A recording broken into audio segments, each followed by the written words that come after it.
across the UK. On DAB+, on your smart speaker, on your smart TV, and on your side. This is Talk.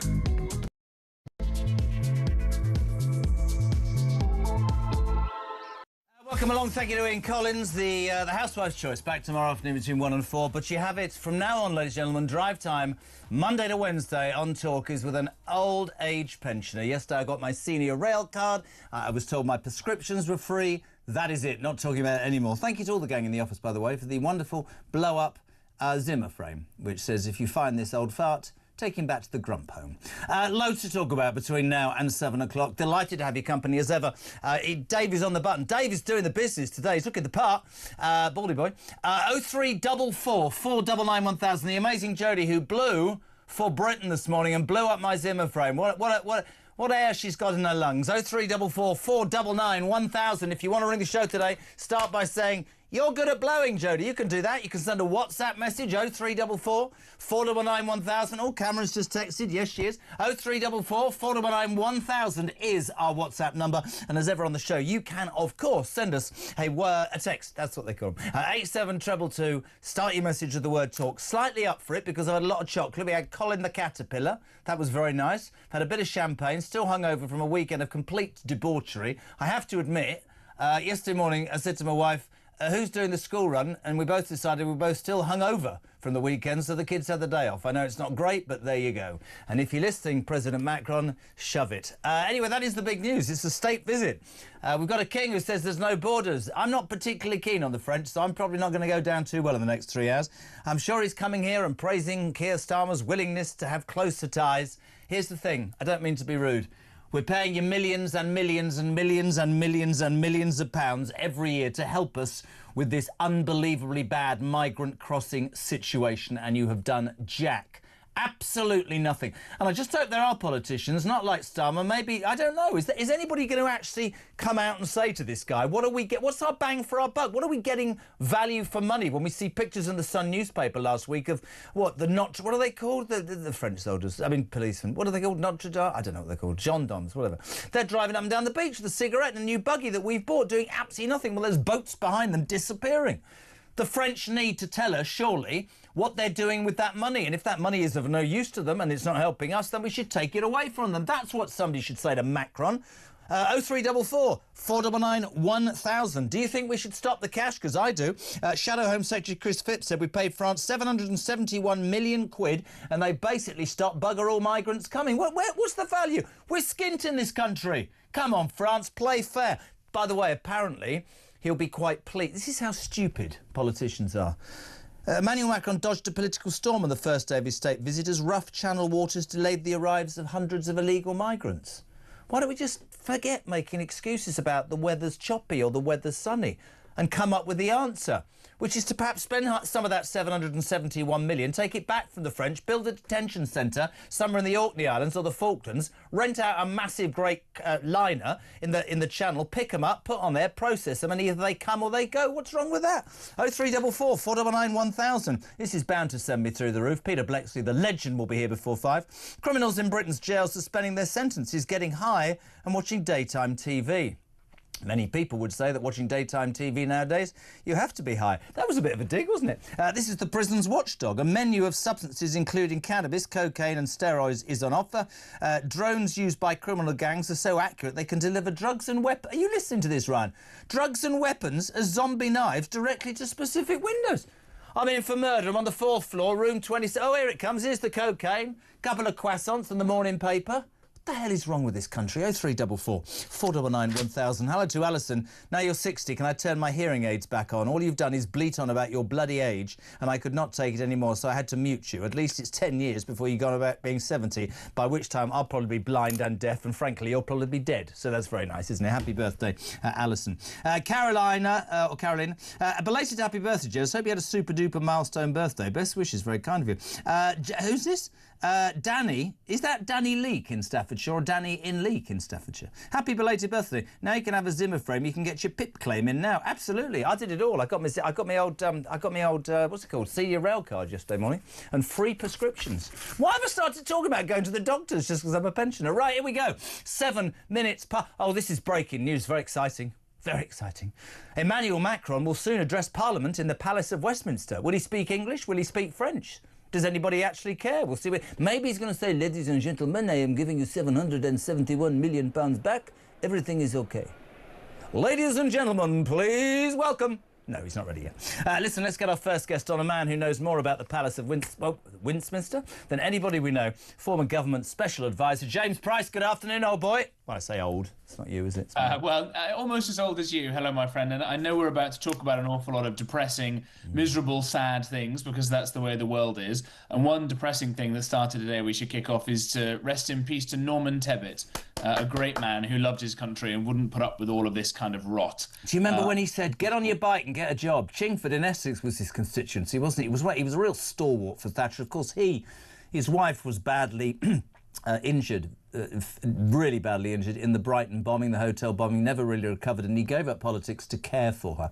I always thought Tebbit could have been a Prime Minister, you know, truthfully. Yeah, I completely agree with you. My one Tebbit story, and seeing him in the Palace of Westminster that you just mentioned, giving a group of Americans a tour around, it was when Corbyn had just become, I think, leader of the Labour Party, and that he didn't like the idea of British police shooting terrorists on the streets of Britain in case they were, you know, even in the middle of a terrorist attack. And he said, well, if Corbyn likes them all so much, we should drop him off in downtown Raqqa, which was the headquarters and capital city of the Islamic Caliphate. That is what you call a true patriot. Have you seen my birthday mug from everybody here? What does that say? I am 59 with a finger. Right, so listen, here we go. Right, JP, can we... I don't want to appear cynical any more than apparently I do. Let's talk about Emmanuel Macron. It's all very nice, a state visit, you know, healing the divide, blah, blah, blah. The King's already said there's no borders. I don't think... I genuinely want there to be a border. I'm not massively French. But this £771 million, let's talk about a country that, as you repeatedly tell me, is it a situation, the United Kingdom, where we cannot even afford the interest on the debts we have, is giving £750 million to our neighbours, right? And they haven't even so much as aided the dent. There's nothing. Nothing from them to help this situation improve. And one wonders why. You know, we hear Starmer's going to push Macron for a last-minute migrant return deal, and people are going to say we want the money. But are they? Because essentially, again... to the normal Mr. and Mrs. somewhere in England, not inside the M25, people are going, what the hell are we spending that money on when we basically are all scrimping and saving to the best of our abilities? That's what I don't get. Yeah, you're absolutely right. Fundamentally, it comes down to what is in France's interest. You know, Cicero used to always ask, qui bono, who benefits? And who benefits from this? Well, not the French. The French have got no...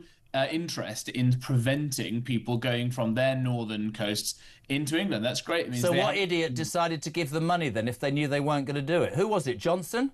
Quite right. I think that there have been multiple deals with multiple prime ministers, including the current incumbent Mr. Starmer, the plonker that he is. And the crazy thing about this is that it's not really about the money.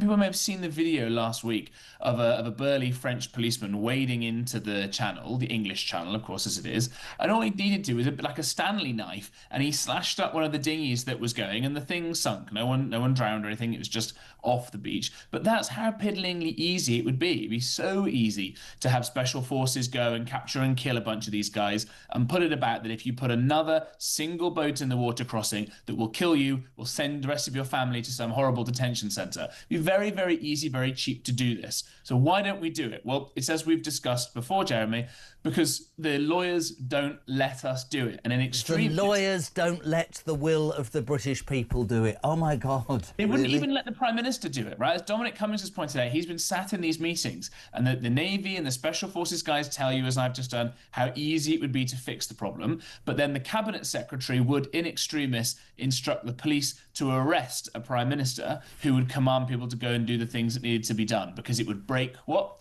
international law and the ECHR. That's the real problem. And no amount of money that we send to the French is going to fix that. We've got to fix our own domestic legal situation. It's extraordinary. I mean, they're talking about Starmer's going to push Macron for a last-minute one-on-one return deal. And Starmer has said today that scrapping Rwanda is the first step towards making France discuss migrants. So all of that says to me two things. One, you've got absolutely no plan of your own.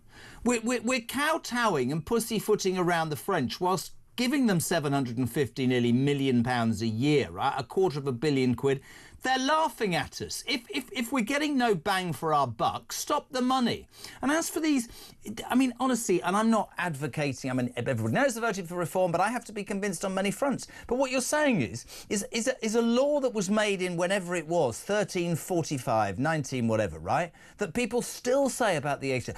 But Winston Churchill supported it, yes. And apparently the only two people who aren't signed into it are Belarus and Russia, yeah. But how many countries in Europe completely ignore it? But we, for some reason, against the will of maybe governments, politicians, certainly the British people, have a blob of a civil service who pander to what? The ECHR, that is not doing the British people any good. Why can't politicians understand that the British people have had enough of that and get this sorted? I think because their feedback mechanism is so fundamentally broken. If we could have a private member's bill that forces them to listen to this programme every day, they might screw their own heads on a little bit better and understand what's actually going on in the sentiment. You can't actually talk about Keir Starmer in focus group meetings anymore, because if you mention the man's name, that's it. The whole hour, all people will do is just wang on about how much they hate him and how awful a job he's doing and all the rest of it. That's how bad and how febrile the atmosphere has got. I was doing a podcast and I was saying to the guy, and I was saying, I've long thought that we don't have, and I've talked about it many times, conviction politicians, ones who are... So I don't know what goes into a politician's mind. If you're as inept as Starmer has proven to be, you're not getting any more than 5 years. So wouldn't you want to die, if you like, in the face of doing something that you believed in? If you're going to be the most unpopular Prime Minister in 4 years' time, whoever you are, at least try and create some legacy. I don't understand why somebody like you, if you were in that job still, is not saying to him, this is win-win. Go against the French, stop the money, I don't know, be seen to be doing something. It would completely hoover up popularity because British people want an answer. And I'm a bit like you. Again and again I get told there's no answer. There is an answer. Get a big liner in the channel, refurb it, get 3 warships, small ones, frigates, pick up a couple of boats, put them on that thing, process them with a train, use the 750 million, train, I don't know, 100 agents. You can go in, or you're being sent to a detention centre in the Orkneys or the Falklands. The messaging would absolutely get back massively quickly. That is what, when people talk to me about a deterrent, JP, right? The deterrent is, if we're not as soft and we're not as welcoming, people won't want to come here. But the fact these people, the French, don't care and are taking our money, angers people. Angers people.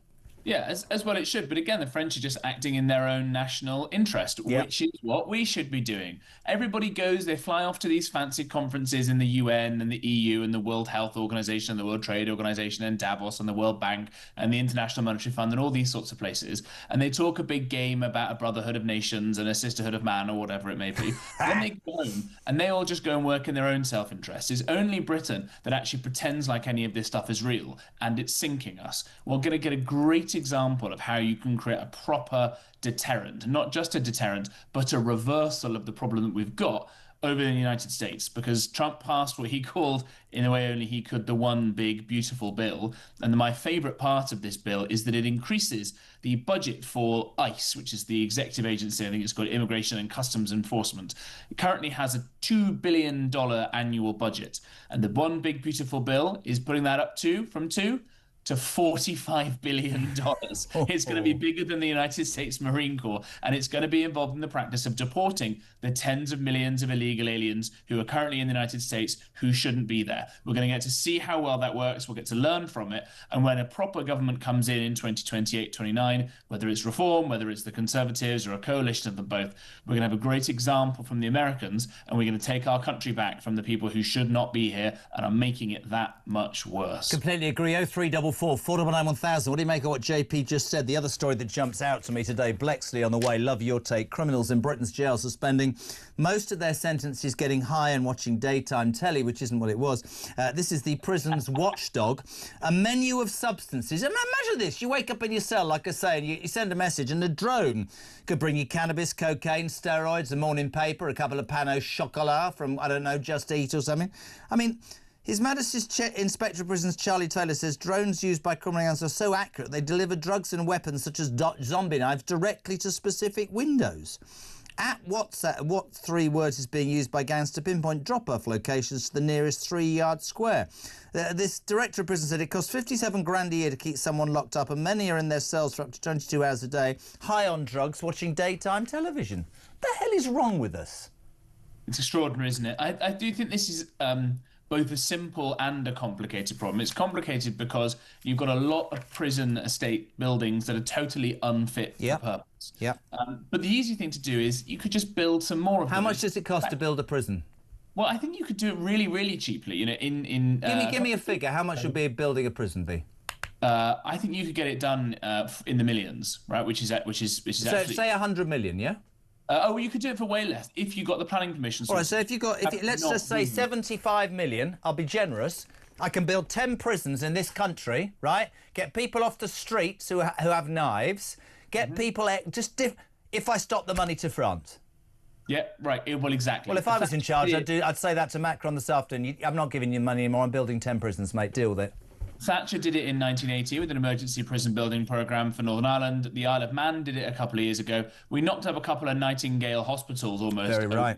Over COVID. And again, look at what Trump has done. I don't know if you've seen this, mate, but Alligator Alcatraz is a 3,000-bed facility that the Florida state legislature paid for, and Governor DeSantis... Can I just point out, while you were in full flow there, my phone just went off and I forgot to put it on silent, and all I got in my ear was, "It's fine, you're 60 now, you can't hear anything, can you?" Brilliant. Do apologise. Alligator Alcatraz, yeah, but people go, "Oh my God, but he got it right, hasn't he?"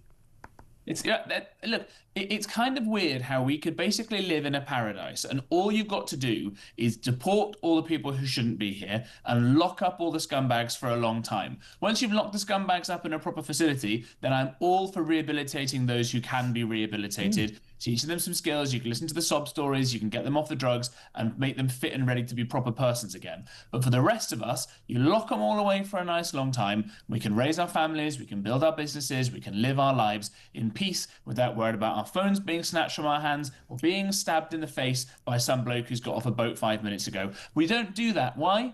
Because some leftists will call us mean for about 5 minutes. That's the only reason why. It's crazy. 0344 499 1000. Love your take on the criminal story. And finally today, I mean, when we were doing JK Live, we were sort of out there doing this every night before it was being talked about. The post office scandal has shown itself again. They've had an extraordinary set of figures out, the impact of how many of these poor victims took their own lives, went to prison. 13 sub-postmasters committed suicide, according to the damning inquiry, which also tears into the formidable difficulties faced by victims trying to claim compensation. Jo Hamilton, a former sub-postmistress, said the 160-page report reveals the full scale of the horror unleashed on her and others. In a grovelling statement, the Post Office said issued an unreserved apology, calling it a shameful period in our history. We covered this a lot on talkTV, and it's utterly, utterly shameful. For me, another stain, along with the rape gang scandal. This is appalling, and I remember interviewing several people whose lives, and they were shunned by their communities, spent their life savings trying to prove their innocence. One woman who just had a baby, locked up for 9 months, complete and utter tripe, based entirely on, Horizon and that computer system that was wrong, and it was covered up. An unreserved apology. We can always talk about compensation. I want people from the Post Office to go to jail, JP, definitely. Yeah, I think it's just another sad state of the decay of what we would call state capacity, the ability to get things done, to have highly competent people. Jeff Bezos, the guy who founded Amazon, has a great line on this, where if the data, he says, is telling you something good, but the anecdotes are telling you something bad, the anecdotes are going to be right. And which is kind of counterintuitive for a big tech bro, because the way you're collecting the data is wrong. And I think that's what's happened here. My old boss, Nadeem Zahawi, the former chancellor, he actually played himself in a cameo in that amazing Mr. Bates drama series on ITV. And it took a few people like him at saying, hang on a minute, none of this stuff makes any sense. You don't seem to actually care about what these people are saying or care to look into it. So, you're just hiding behind the numbers. And what we want to therefore create, I think, is a system that is more human and has more people who are more accountable. Imagine if the person heading up the post office was directly elected by the people who will work for it. That'd be a radical idea. It'd be quite fun to see if it would work, perhaps. It's a bit like when they set up a scandal, the inquiry into the grooming gangs, the rape gangs. One wonders whether that will be political or something that somebody that actually the public have great belief in, like Dame Maggie Oliver. You're a legend, my friend. It's very nice on my first day of being 60 to speak to the legend that is James Price. A weekly occurrence. We love it. Love to the family, my friend. Thank you very much indeed. What is it, 4:22? We're live across the UK. This is Talk, the home of free speech and common sense. Macron is addressing Parliament to the Palace of Westminster. I've texted him. He's not going to answer. I want my 771 million back. My plan this afternoon is to take the money off the French, because you've done bugger all to help the situation with migrants. I'm going to build 10 new prisons. What do you make of it? 0344 499 1000. Big Dave, push the button right now.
President Netanyahu, the Israeli Prime Minister, on a state visit to America in the White House. He surprised, we're told, Donald Trump, who's blushing like a little bride. It was like a southern belle when he discovered that Netanyahu has nominated him for a Nobel Peace Prize. Think that's a fair nomination?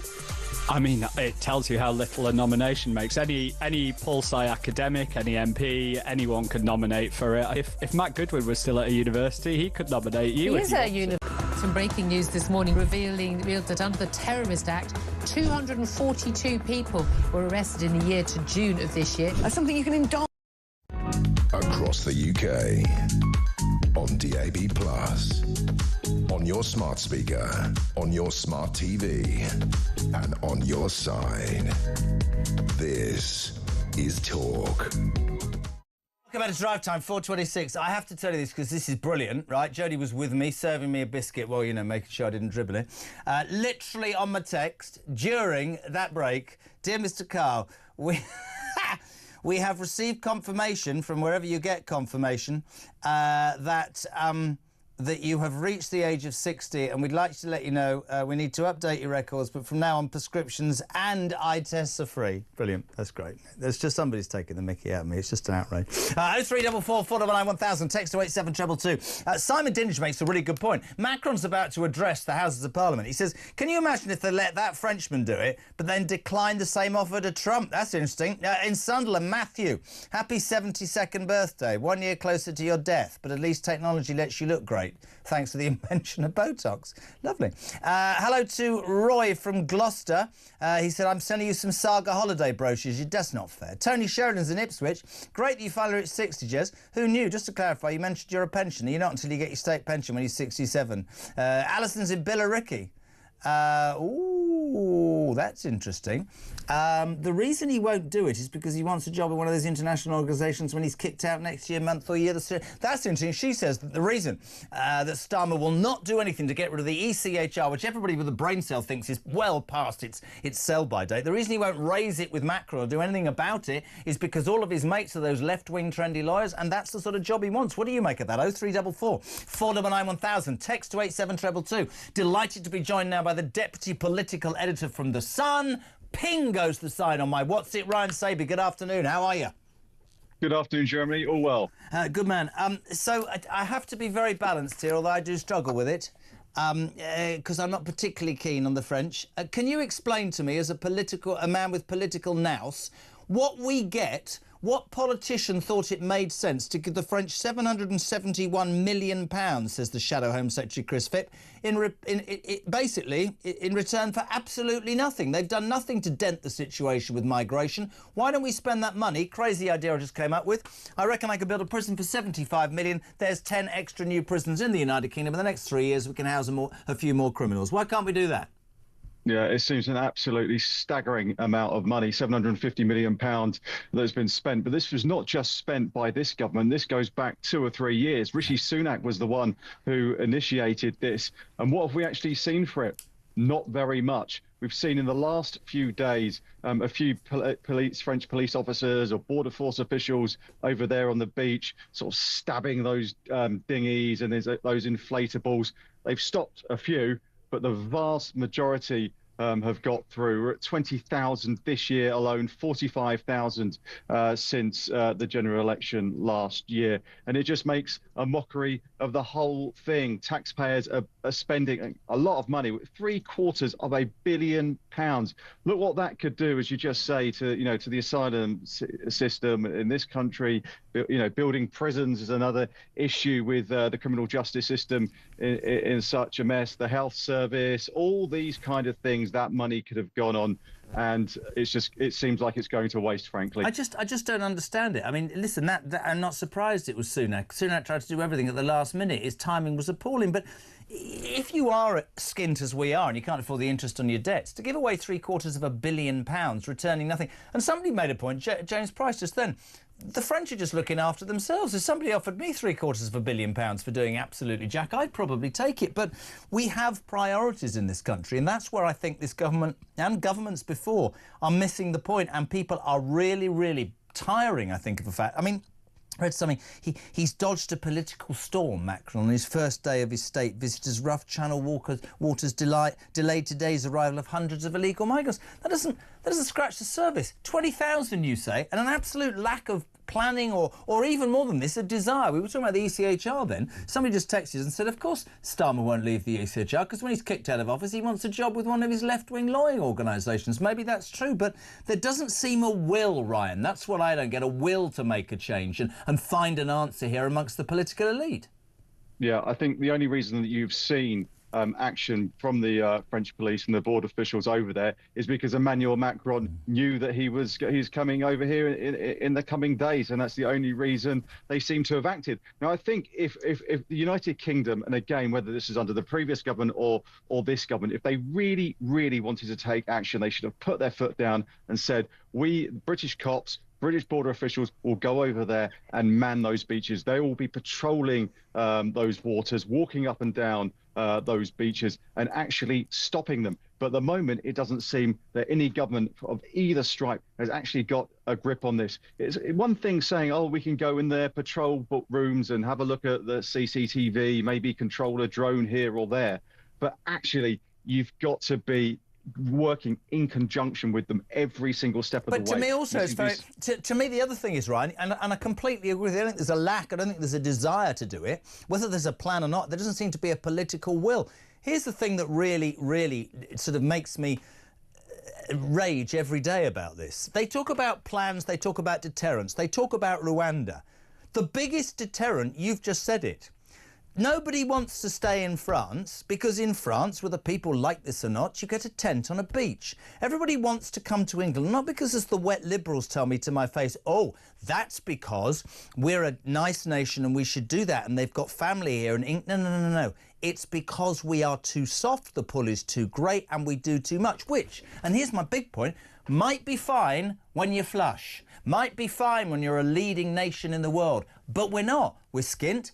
And the public services that are still further stretched by these people coming to this country are already failing British people who have paid their stamp. That's not right-wing, that's not far-right, that's basic common sense. You have to look after your own. If you can't look after your own first and foremost, what are you left with? Don't get it. Exactly, and I think you've got huge numbers that have come over in recent years when it comes to legal migration, and then you have these images being thrown at you pretty much every single day on the television, and we're hearing about it on the radio when it comes to those coming across on illegal migration. And I think it's that sense of unfairness of people paying in, working hard every single day, every single week, and actually seeing, in part, their communities being torn up, being ripped apart in front of their eyes. Hotels that were sort of the landmark and the sort of the area that you know, the hotels central area. You're right. You're absolutely right. Yeah, no, exactly. And then all of a sudden, those hotels being taken over and not being sort of used as people used to they should be proud of their communities, but when they see sort of gaps in that and not how they used to be even just a few years ago, people get really riled. I used to live in Windsor, moved out a couple of years ago. It's a sweet little village on the river next to it called Datchet. The hotel, I couldn't remember the name, but you reported it in the paper a few weeks ago, was the centre point. The older generation would go there for their Sunday roast, people would sit in the bigger. There's 300 migrants living in the hotel. People are too scared to go in there. And if you cannot say that, if you can't say that for fear of upsetting the elite, who, by the way, haven't seen a migrant anywhere near anywhere they live, because there's none in Islington, and I'm not even being flippant, there isn't. If these people could get out of the M25 and go and see what's happening in communities to people who care, are proud to be British, and have done their bit, I think this is the other thing, right? I think we've always based ourselves on Brits are the best, morally we're great, we always do the right thing. Here's, for me, the crux right now. I think British people are tired of doing the right thing when they feel that they're being acted against, really. I think that's true. The other thing, just very quickly, 0344 499 1000. What do you make of what Ryan said on that? The other story today, criminals in Britain's jails are spending most of their time getting high and watching daytime TV. There are drones being sent by gangs to specific windows, dropping off cannabis, cocaine, steroids. You can get the morning paper, obviously the current bun. And this is reported by the Chief Inspector of Prisons, Charlie Taylor. He says it costs 57 grand a year to keep somebody in prison, and many are in their cells up to 22 hours a day, high on drugs, watching daytime TV, which obviously isn't what it used to be. Thoughts on that? Of course, yeah, no, exactly. I mean, where do you start when it comes to prisons? It seems like we have an influx into prisons of drugs, contraband, whatever it may well be. And I don't know if there's the will there to actually stop it. It seems like every time there's a crackdown, I hear about scanners are coming in and people are going to be checked. But it seems to be getting in, and it seems to be getting in somehow. And until they actually crack down on it, it seems like it will just continue. There is a black market in those prisons, and people are just taking advantage of it. It's like, sorry, I thought if you broke the law and were convicted, you went to prison. It's supposed to be a bloody punishment. Now you can lean out your window and a drone can offer you. It's unbelievable. Ryan, always great. We love you, the team at the Sun. We really appreciate it. How's old Elsom? Is he behaving himself at all? Yeah, he's sitting to my left. He's being well behaved this afternoon, actually. I know why he's not. not on. I'm not doing it on air. Yeah, it needs to spend more time at the desk and less time in the bar. Brilliant. Thank you, Ryan Savey. Thank you, Jack Elsom, the Sun's political team here on Drive. What is it, 4:36? We're live across the UK. I can say that to Jack because I'm 60. 0344 499 1000. Text to 87222. Quick call. Let's go to Gloucestershire. David, sorry, mate. Literally 2 minutes on Drive. What you got? Well, we were talking about Starmer and why doesn't he do this and why doesn't he do that. It's very simple, Jeremy. He actually enjoys being unpopular. He called himself a hard B last week. Well, we all know he's an absolute lightweight. He runs away at every opportunity whenever he's challenged. You know, look at those farmers at Milton Keynes. They challenged him, he ran away. You know, absolute lightweight. But he actually enjoys hating everybody hating him. You know, I think he really enjoys it. You know, him and his mates sit around their little dinner tables in their North London dinner tables, you know, having their dinner parties, and they're going, oh, I really, really enjoyed pissing off the British people this week. I announced this and I announced that. Did you see, you know, the Karens and the, you know, and the Reform voters? Oh, I enjoy it so, so much. I have to hold you there. I have to hold you there, David, because President Emmanuel Macron is about to address Parliament. Before he does that, I've got something to say to you, Emmanuel. Bonjour, Monsieur Macron, je veux récupérer mes 700 millions. Hello, Mr. Macron. I want my 771 million quid back. I don't want to listen to your state visit speech. Shall I tell you again what I want, Macron? Macron. Oh, he's gone. It was there. No, cut him off. Go to the ad break. Not interested.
Across the UK, on DAB+, on your smart speaker, on your smart TV, and on your side. This is Talk. He's back tomorrow morning at 6 a.m. The legend that is... Excuse me, hold on a second. Listen, Macron, I'm not interested in what you're saying. I want my money back. Do you want me to put it into French? I will. Bonjour, Monsieur Macron, je veux récupérer mes 700 millions. Just give me my money back. I've 10 prisons to build. I've got right problems in this country. I'm not interested if your wife's 100 years older than you. Don't start telling me how... Don't even... Listen, I'll say it one more time, you French. Do it. Bonjour, Monsieur Macron, je veux récupérer mes 700 millions. Right, that's it. A very good afternoon to Peter Blakeslee. Can you speak French? Bonjour. Comment ça va? That's the extent of my French. Ça va bien, et tout, mon ami. You're proper Del Boy, aren't you, from Only Fools and Horses? I'd like a bonjour. Peter Blexley, I feel like I'm in the presence of sort of royalty, because from sort of Met Police detective to voice on the radio to one-man show going round the United Kingdom later in the year. In 2026, thank you very much. That's next year, then. You're very kind. Yeah, starting in January, coming to a theatre near you. And he said, if you promote it, I'll give you... He didn't at all. I'm very proud of you, though. Thank you. Standing there in your packer, Mac. You look in the park. Thank you. Tickets on sale now. Yeah, PeterBlexley.com. Thank you. Pete, I said to Ryan this morning, only one person to get it. I just want your take on this. Criminals in Britain's jails are spending their sentences getting high and watching daytime TV, which isn't what it was. I think you'd agree with that.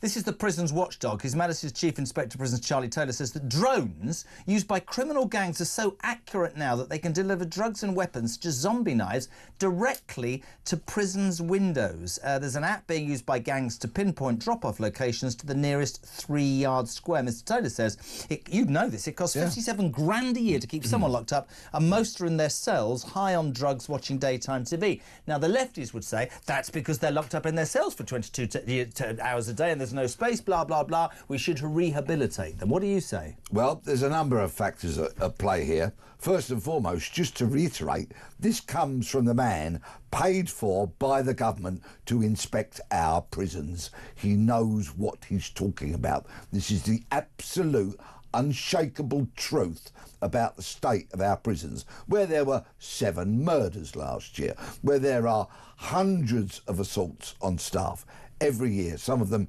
extremely serious. The prisoners have taken over the prisons. Drugs are a very valuable commodity in prison. They actually have greater value than they do on the street. Organised crime runs the dealing of the drugs in the prisons, just like it runs the dealing of the drugs on the other side of the prison wall. In certain prison, Islamist gangs rule the roost, force people into conversion, and there is, of course, an air of menace, and the threat of violence is prominent in far too many jails. And that's why nobody wants to work in it. I mean, I actually have total sympathy on many occasions for the staff that work in prisons, who presumably can never be ready. There's never enough. They're never trained well enough. They're on a kicking before they even get in there, aren't they? And they're not paid enough. No. And their pension entitlements have been butchered in recent years, like so many other of the 999 services. And the ludicrous situation now is that if you start as a prison officer at the age of 18, you will have to serve 50 years, yes, 50 years on the landing, on the wing, before you get full pension entitlement. Who, at the age of 68, wants to be swinging the keys in a prison with all of the aforementioned? Nobody. It's lunacy. It's absolutely beyond the pale, and that is why our prisons are in such a state. It is why so many people do not come out of jail rehabilitated. Here's a story for you, true story from last week. Somebody got in touch. They said, yeah, my pal is coming towards the end of a lengthy sentence, okay? They've served 7 years, so that gives you an indicator of how long their original sentence was. They're getting towards the point of release. They spent a few months... Probably 15 then, yeah? Yeah, exactly. They spent a few months off drugs in a desperate attempt to come out of jail clean, and they are now battling all the kind of forces of evil that are drawing this person back towards drugs. And the last I heard, he'd fallen off the wagon. Ketamine, particularly, was a tempter he couldn't resist. So, do you want to listen to Macron speak? No, thank you. No. Do you want to listen to Macron speak? Why would I want to hear a bit of it? I'll tell you... Well, hold on a second, Pete. Let's have a listen a minute. My wife Bridget and myself and my whole That's delegation. enough for me. Can you tell him what I want to say to him, please? Bonjour, Monsieur Macron, je veux récupérer mes 700 millions. Yeah, I want my money back. Shut up. I'm speaking to Peter Blexley. Crack on. Yeah, so consequently, there is another person who tried and failed to get themselves clean. You know, getting clean, people need support to do that. Are we saying that prison... and you're a hard man, but I've always talked to you on this because I think you're very interesting. Right, prison was always, for me, supposed to be... you break the law, you go to prison. But there has increasingly, with lack of space, lack of staff for obvious reasons. I mean, irrespective of the violence, the pay, the treatment, why would anybody want to do that, as you quite rightly said, in terms of the pension even? But so prisons are so full, the prisoners of all standards and levels are being crammed into cells, left there all day because there isn't enough people to oversee them doing exercise. So amongst themselves, they're dealing, they're trading, gangs from outside are getting involved. I jokingly said if I took the money back off Macron, I'd build... How much would it cost to build a new prison? 75 million, do you?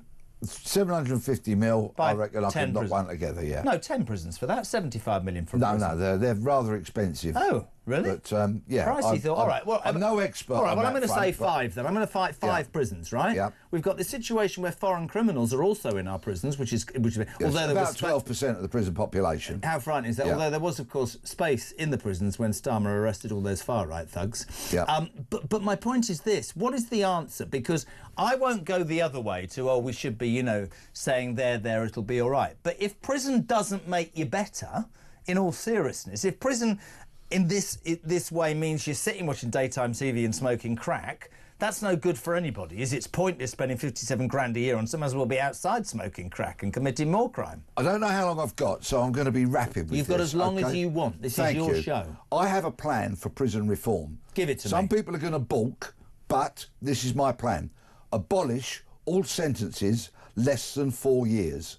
You only go to jail for a minimum of 4 years. Now, in order to do that, community punishments, non-custodial punishments must be stern, they must be properly administered, they must be visible. So I'm talking almost like kind of, you know, chain gangs being seen, visible, high-vis jackets, repainting painting railings in parks, picking up litter, doing so much that could be done in the community as a punishment. Yep. But you only go to jail for a minimum of 4 years.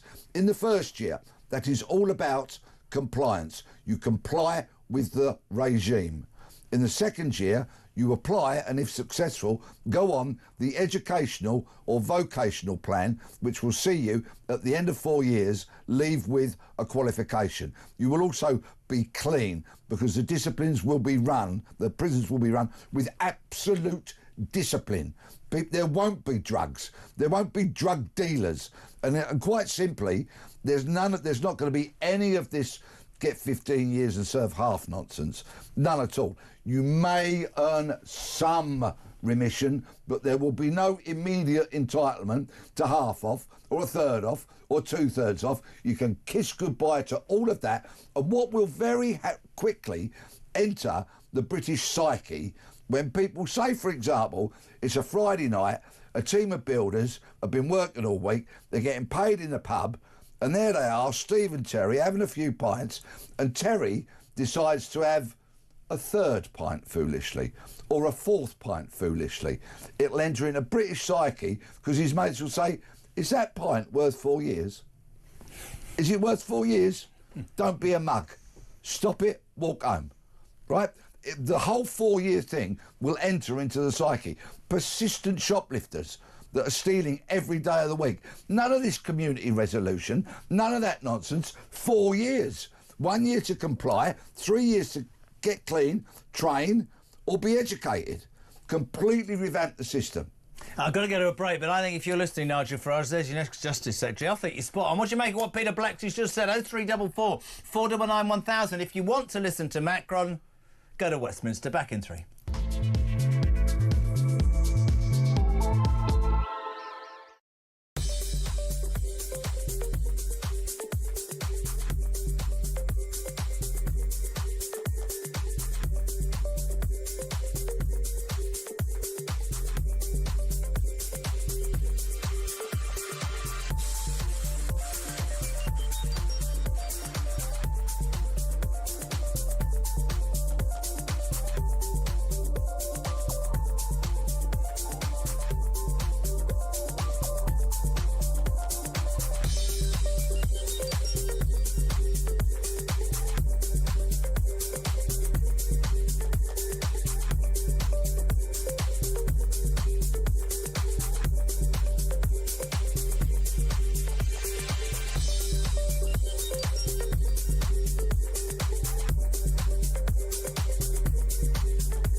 Some breaking news this morning revealed that under the Terrorist Act, 242 people were arrested in the year to June of this year. Something you can indulge in as to all the people who aren't going to prison because, well, there's no prison spaces. So this is a Talk exclusive we've been looking at. I said, you take these cuffs off me and speak to me like a human being rather than a common criminal.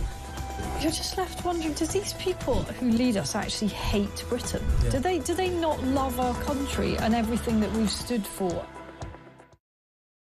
President Netanyahu, the Israeli Prime Minister, on a state visit to America in the White House. He's surprised, we're told, Donald Trump, who's blushing like a little bride. It was like a Southern belle when he discovered that Netanyahu has nominated him for a Nobel Peace Prize. Think that's a fair nomination? I mean, it tells you how little a nomination makes. Any pol-sci academic, any MP, anyone could nominate for it. If Matt Goodwin was still at a university, he could nominate you. He is at a university. But yeah, get somebody you like and you can rival. Across the UK, on DAB+, on your smart speaker, on your smart TV, and on your side. This is Talk. Minutes to 5. Peter Blexley, the legend, was in the middle of that. Why would there not be prison reform? That makes us get a call on your ideas. Andy's in South Wales. Peter Blexley's with me, mate. You got 2 minutes. What you got? I think that prison sentences should be changed so that you are sentenced based on a level of the severity of your crime. So, for example, if you have sentences levels 1 to 10, if you're a serial killer, you get a level 10 sentence. If you're a drug dealer, you get a level 9 sentence. If you've committed assault, you get a level 4 sentence. But ultimately, the incentive is to get to level 1 to be eligible for release/community service. So you basically have to earn your right in prison to be able to get released. I mean, I don't disagree with you. It's what you said, Pete. There's this assumption that whether you murder somebody or you commit the most heinous of crimes, you give them 20 years, I'll be out in 10, whether you behave well or not. Andy say you have to earn the right to be released, don't you? Of course, and that system exists to a certain extent already. When people go in front of a parole board, they have to. Well, they don't look like they know what they're doing, the parole board, do they? No, they don't. Same as the sentencing council. They're just infected by woolly, fluffy liberals, and I'm afraid that's why so much of their work is absolutely unpalatable. There is an element of earning that kind of release, but the landscape is too complicated. The public know when they see a judge hand down a sentence of 10 years, that person is not going to serve 10 years. So there is frustration, I think, but in the public. I think the system is far too complicated. If you take that position that the sentence that's handed down is the sentence you will serve unless you fully, completely, utterly comply with the system, get a vocational qualification or an educational qualification, do not go anywhere near drugs, fully comply with the system of incarceration, then you'll do that 10.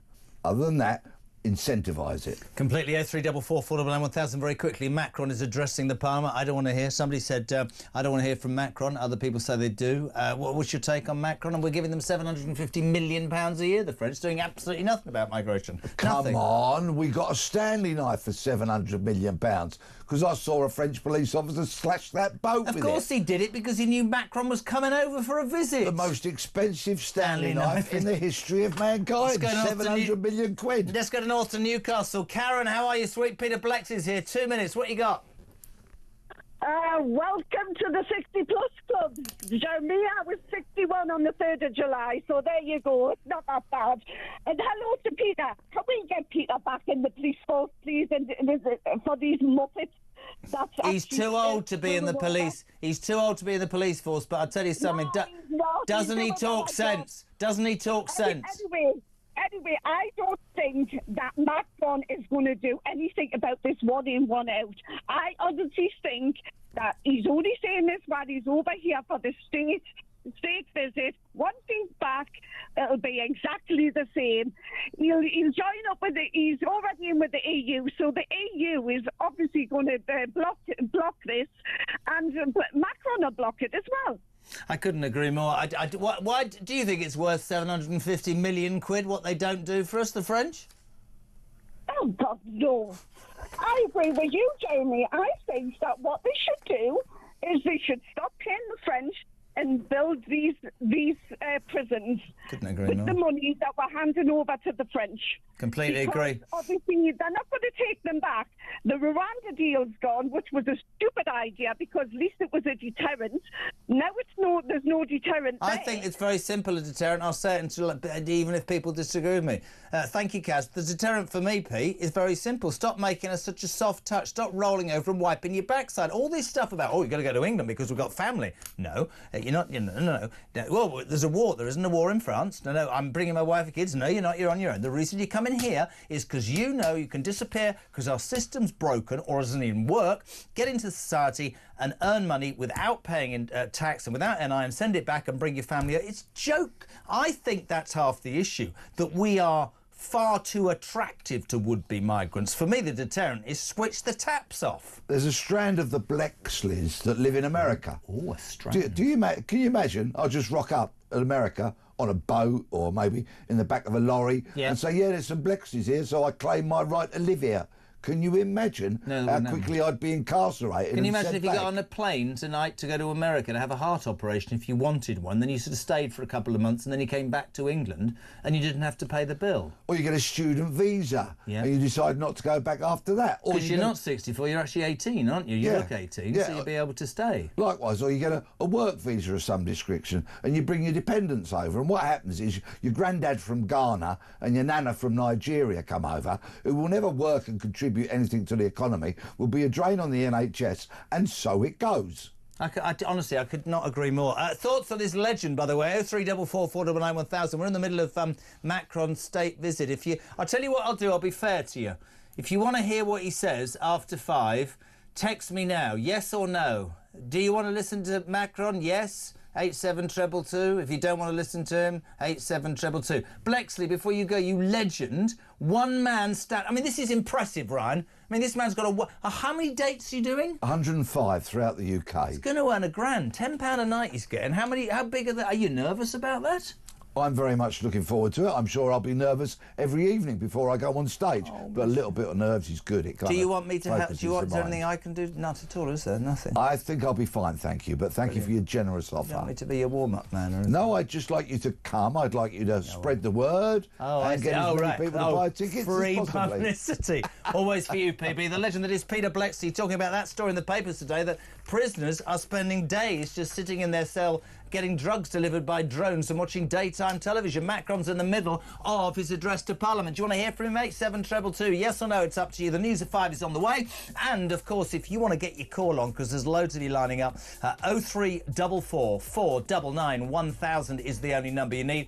You can also send your text message, which we'll definitely read out. 87222. Start your message with the word talk. Benedict Spence next, but the news at 5 is next on Talk Drive.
across the UK. On DAB+, on your smart speaker, on your smart TV, and on your side. This is Talk.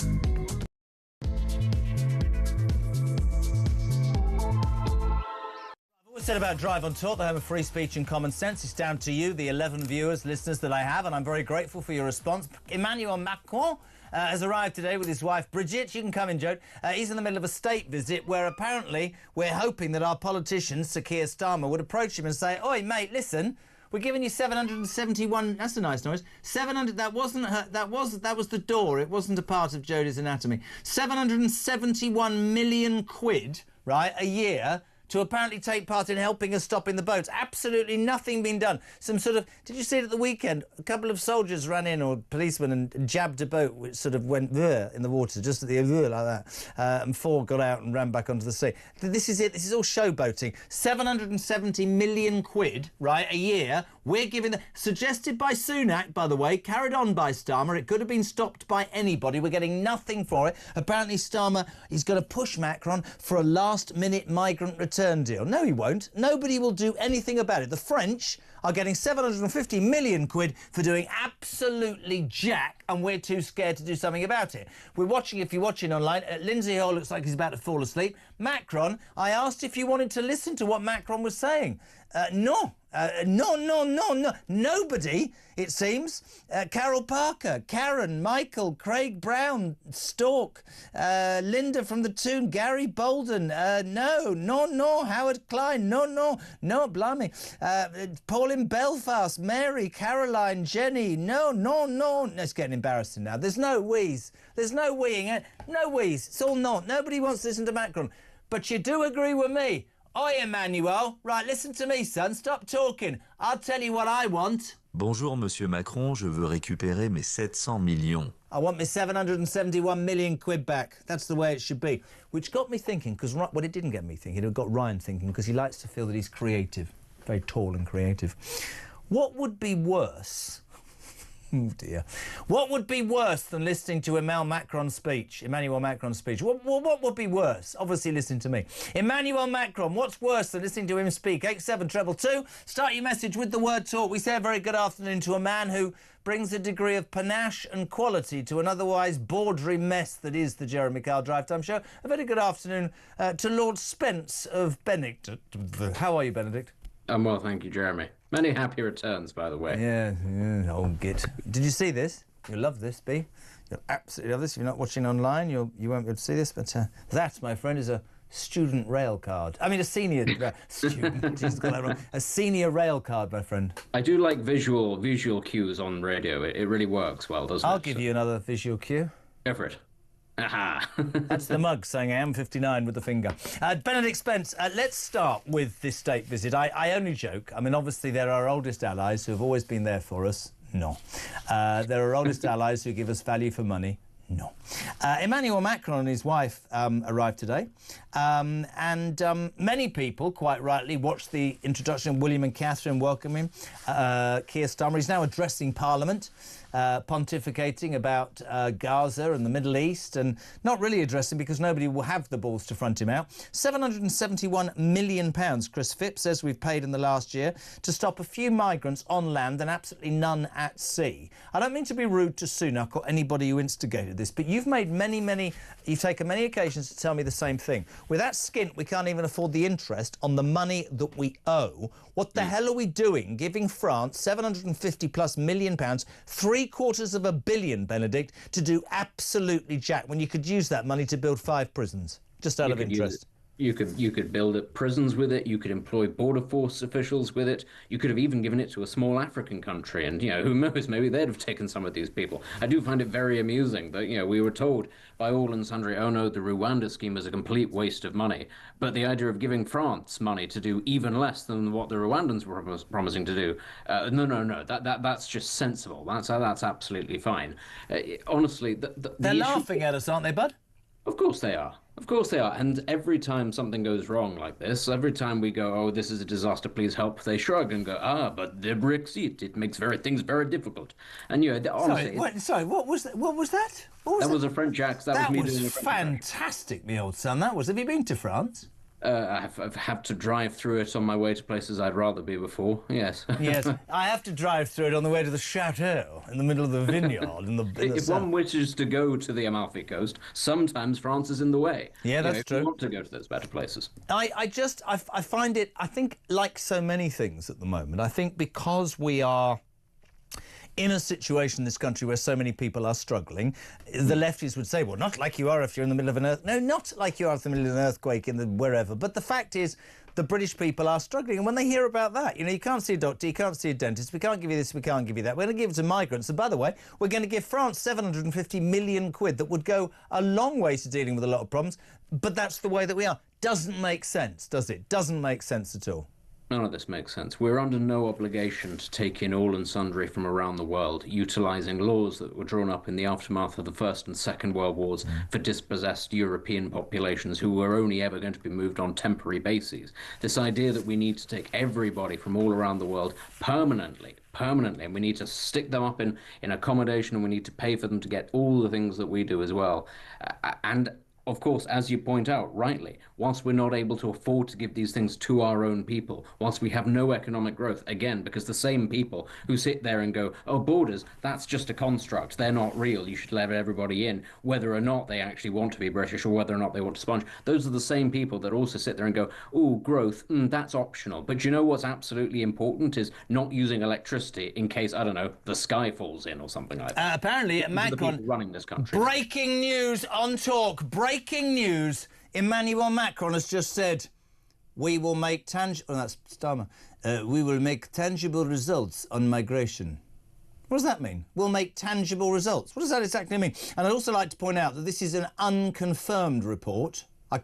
This is not confirmed, but apparently Emmanuel Macron allegedly arrived by boat earlier. He was met by Starmer at Dover. He was given a mobile phone, a Monzo bank card, and he's currently in a 5-star hotel paid for by you and me, Benedict. Isn't that lovely? It's lovely there, isn't it?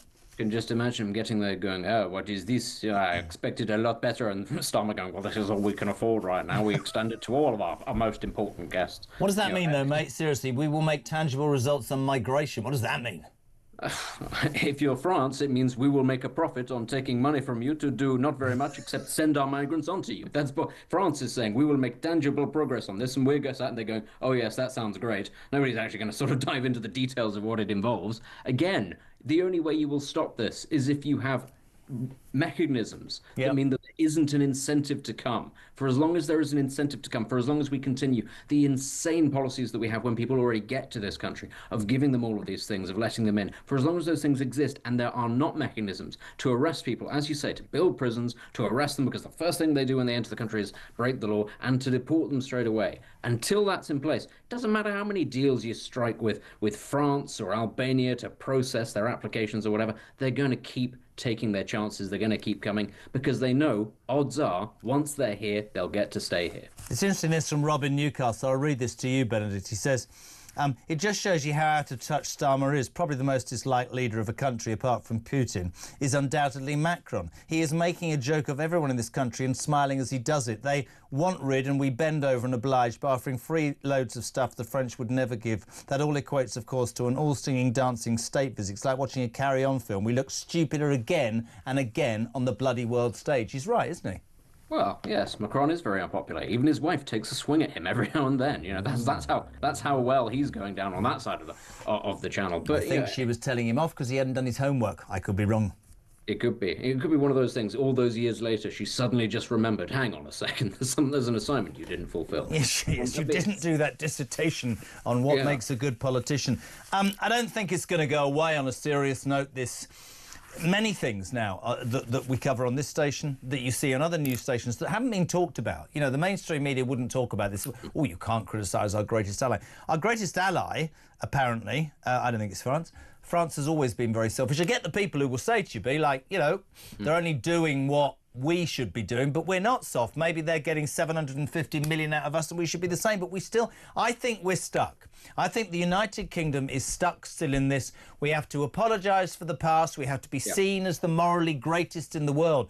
But we're skint. And we're also now governed by a guy. Somebody made a comment earlier. I'd love your take on this. He'll never leave the ECHR because all of his mates, his left-wing lawyer mates, will suffer as a result of that. And let's be honest, when he gets chucked out in 4 years' time, he'll probably want to become one of them abroad anyway on a big salary. So maybe that's the reality of the situation. I don't know, but it's wrong. It's got to be seen as wrong, hasn't it? The first thing to say is we only started valuing France as an ally when a man called Otto von Bismarck created a country called Germany, and we realised that there were bigger problems and it was a nice thing to have a barrier in between us and that new country. Yeah. On the subject of whether or not we will ever move on from this Labour government is not going to be the one that brings the change that they promised that they would and that many people did hope but secretly didn't think would happen. They're not going to be the ones to do it. The question then has to be who is going to be next. I'm sorry to say it is going to be a long old wait to see whether or not it is a reform government, whether or not it is a coalition government, or goodness knows, it could even be another Labour minority government. We don't actually know yet. But that is the question. You need to be looking. People need to be looking at what is going to come next. They need to be serious about holding reform's feet to the fire whilst they're polling as well as they are. We need to know, is the attitude going to be, yes, we're going to leave this thing? And if so, because this is crucial, what is going to replace it? Because frankly, I don't trust the bureaucrats and the lawyers in this country to come up with something better than the ECHR, given the absolute mess that they've already made of our Brexit and our post-European, our post-Brexit relations with the European Union. You need to ask those questions of reform. You also need to ask those questions of the Conservatives, because there is every chance that they could play kingmakers at the next election, or indeed that they could stop reform from getting majority. Those are the questions that need to be asked. And, you know, it's depressing to say it's going to be a long 4 years. And even then, if reform, which, you know, we hear Farage saying lots of things, oh, this thing is impossible, that thing's impossible, we need to just focus on these small things like getting the woke out of local councils. If that's what we're being offered, I'm not sure that things are going to get better. I couldn't agree more. We have I said to Richard Tice on the show later, I want reform to say and definitively say we're going to leave the ECHR, whatever legal rulings, whatever the blob try and do. That is it. There has to be a seismic change. Can I just bring it? I don't want to try and invade your privacy, but as I look behind you at your lounge there, if you're not watching on television, you've got a little window. It's a bit like a cell. Have you seen the story today in the newspapers? This is beyond impossible. Criminals in Britain's jails are spending their sentences getting high and watching daytime TV. I'll obviously make the joke again, it's not what it was. A menu of substances, including cannabis, cocaine and steroids, are on offer. This is from His Majesty's Chief Inspector of Prisons, Charlie Taylor. He must know, as Peter Blexley says, drones used by criminal gangs are so accurate they can deliver drugs and weapons, including zombie knives, to your cell window. What's the point in going to prison, for Christ's sake, anymore in this country? And I'm afraid to say that this is an attitude problem within government. Actually, it is not impossible to make prisons more secure. It is not impossible to build prisons in a very short space of time that are up to standard. Our government chooses not to. And ultimately, that's all you need to know. And again, I'm not just going to lay this at the blame of the Labour Party. No. 14 years of the party of law and order. 14 years of Conservatives closing prisons, allowing them to fall into disrepair. Subcontracting things out to private companies like G4S and Serco that failed to deliver prisoners to the right prisons and court cases and that at the cost of millions to the taxpayer. Both major parties. The fundamental role of a government, first and foremost, is security of your border and everything inside. Absolutely, and that's why. And I have said this as much as anybody else. In fact, more than most people. Not Mikey, but it was an easy target, the military and the police, they thought, whilst the Cold War and everything was going on. The truth of the matter is, you're right. The first rule of any government is protect your borders and to protect your people. Does it feel like they're protecting people in main cities when the police aren't even in charge? There's a fear of criminals, not a fear of the police. I'm completely with you. Breaking news, by the way, just confirmed by the BBC. Greg Wallace has indeed been sacked as a MasterChef presenter following an inquiry into his alleged misconduct by production company Banerjee. So that's Greg Wallace gone from the BBC. Thought I'd drop that in. I'm sure you're desperately keen to know that. Meanwhile, Macron is still speaking to Parliament. I've asked if you want to hear it. There doesn't seem an awful lot of enthusiasm. Are you OK to take a call with me, Mr. Spence? Yeah, go for it, as long as it's not from Greg Wallace. No, it's not Greg Wallace. No, we've cut him off. Let's go to Mike in Warwickshire. Mike, you're on Talk Drive. Good afternoon, sir. How are you? I'm very good. How are you? Not bad. Sir, thank you very much indeed. Benedict Spence is with us. What do you want to say, pal? Well, it's interesting that they can find no end of money to give to the French, and then they can spend no end of money on illegal migrants coming to this country and give them trampoline lessons and whatever else. And yet the businesses which have been damaged and continue to be damaged by COVID get no help. Now, and they won't get people to go back into the office or do any of that stuff. Now, as a consequence, I've just sold my business because it had no future. And it had no future because this government have done nothing but pile misery and cost onto business owners in the private sector who create wealth for this country and taxes, and they just don't want to know us at all. All they want to do is just drive us into the dust. And I've seen business after business and sector after sector, and this has been an ongoing issue now. And yet, you can still find money to give to migrants. Couldn't agree more. Can I just ask you, you don't have to tell me, what was your business, mate? I was in the office products industry, and the sales will be about 20% down as a result of COVID. They still weren't on the rise because the public sector, who were all underpaid, apparently, they were all working from home. So in London, all the offices had nobody in them. Really interesting. Benedict, responding to Mike's call there? I mean, there are so many things that the government should be prioritising that it isn't. I mean, another very good example of where apparently we have lots of money is the Chagos Islands deal, where we're able to afford to give Mauritius enough money to wipe out its national debt. And Michael loved this. Not only did they wipe out their national debt, mate, they managed to tell all Mauritian workers, you don't have to pay income tax free. Try telling that to the British people. It's a joke, man. Well, try telling that to somebody who runs a pub. A friend of mine runs a pub in the Cotswolds. And Jeremy Clarkson? No, it's not him, no. And the extra costs on his pub, because it's a fairly sizable pub, is £80,000 a year. Where'd you find that from? I agree, mate. And this is what, I mean, what Benedict thinks, but this is what really does my head in when they talk about growth. Growth comes from small and medium-sized businesses. It doesn't come from crushing them with NI and workers' rights and all that. Mikey, thank you so much indeed. Benedict, just finally, very quickly, talked about the state of prisons, absolute disgrace. You'd build more. We've talked about Macron. I've asked if people want to hear oh, he's finished. What a shame that is. I want my money back. What do you make of this? We talked about this a lot. I did this on JK Live. The prison, the post office situation. Today, a bombshell report has just really lambasted again the post office. 13 people have committed suicide. Hundreds of people, their liberty taken away unjustly. The Post Office today issuing another unreserved apology, calling it a shameful period in our history. I've listened to that amazing Alan Bates, watched the drama on ITV. What a man he is. And we talk about compensation. Am I right or am I wrong? People need to go to jail. This is probably one of the biggest and most shameful instances in our history, along with the rape gangs, to be fair. You're right, but even if they were sentenced to prison, there's a good chance they might not spend any time in prison. The trajectory the things are currently going. I think the post office scandal, like so many scandals, be it infected blood, be it Hillsborough, be it all sorts of things.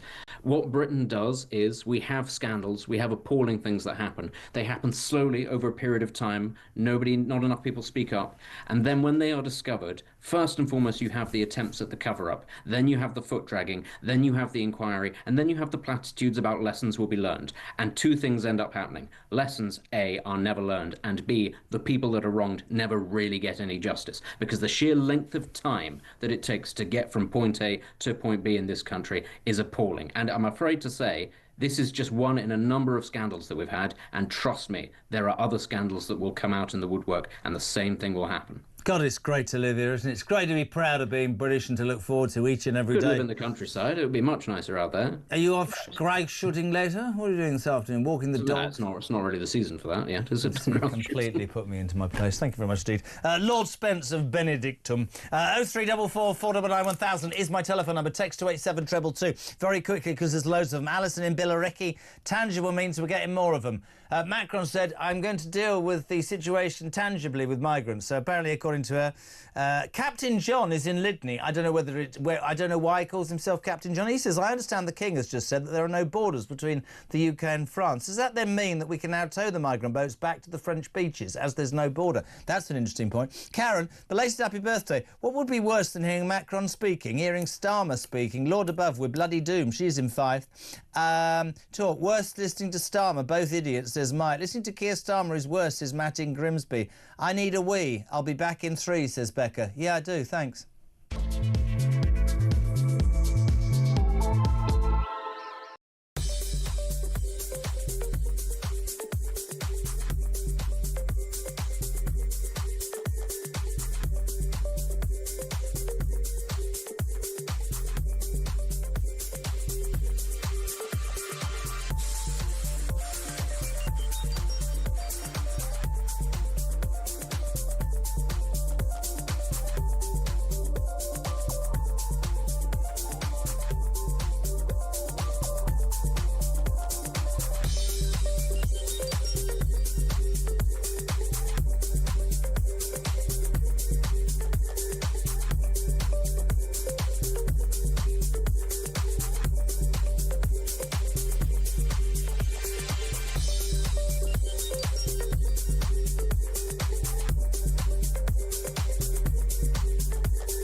I suffer from anxiety. Everyone suffers from anxiety. Why do 32,000 people have a free car?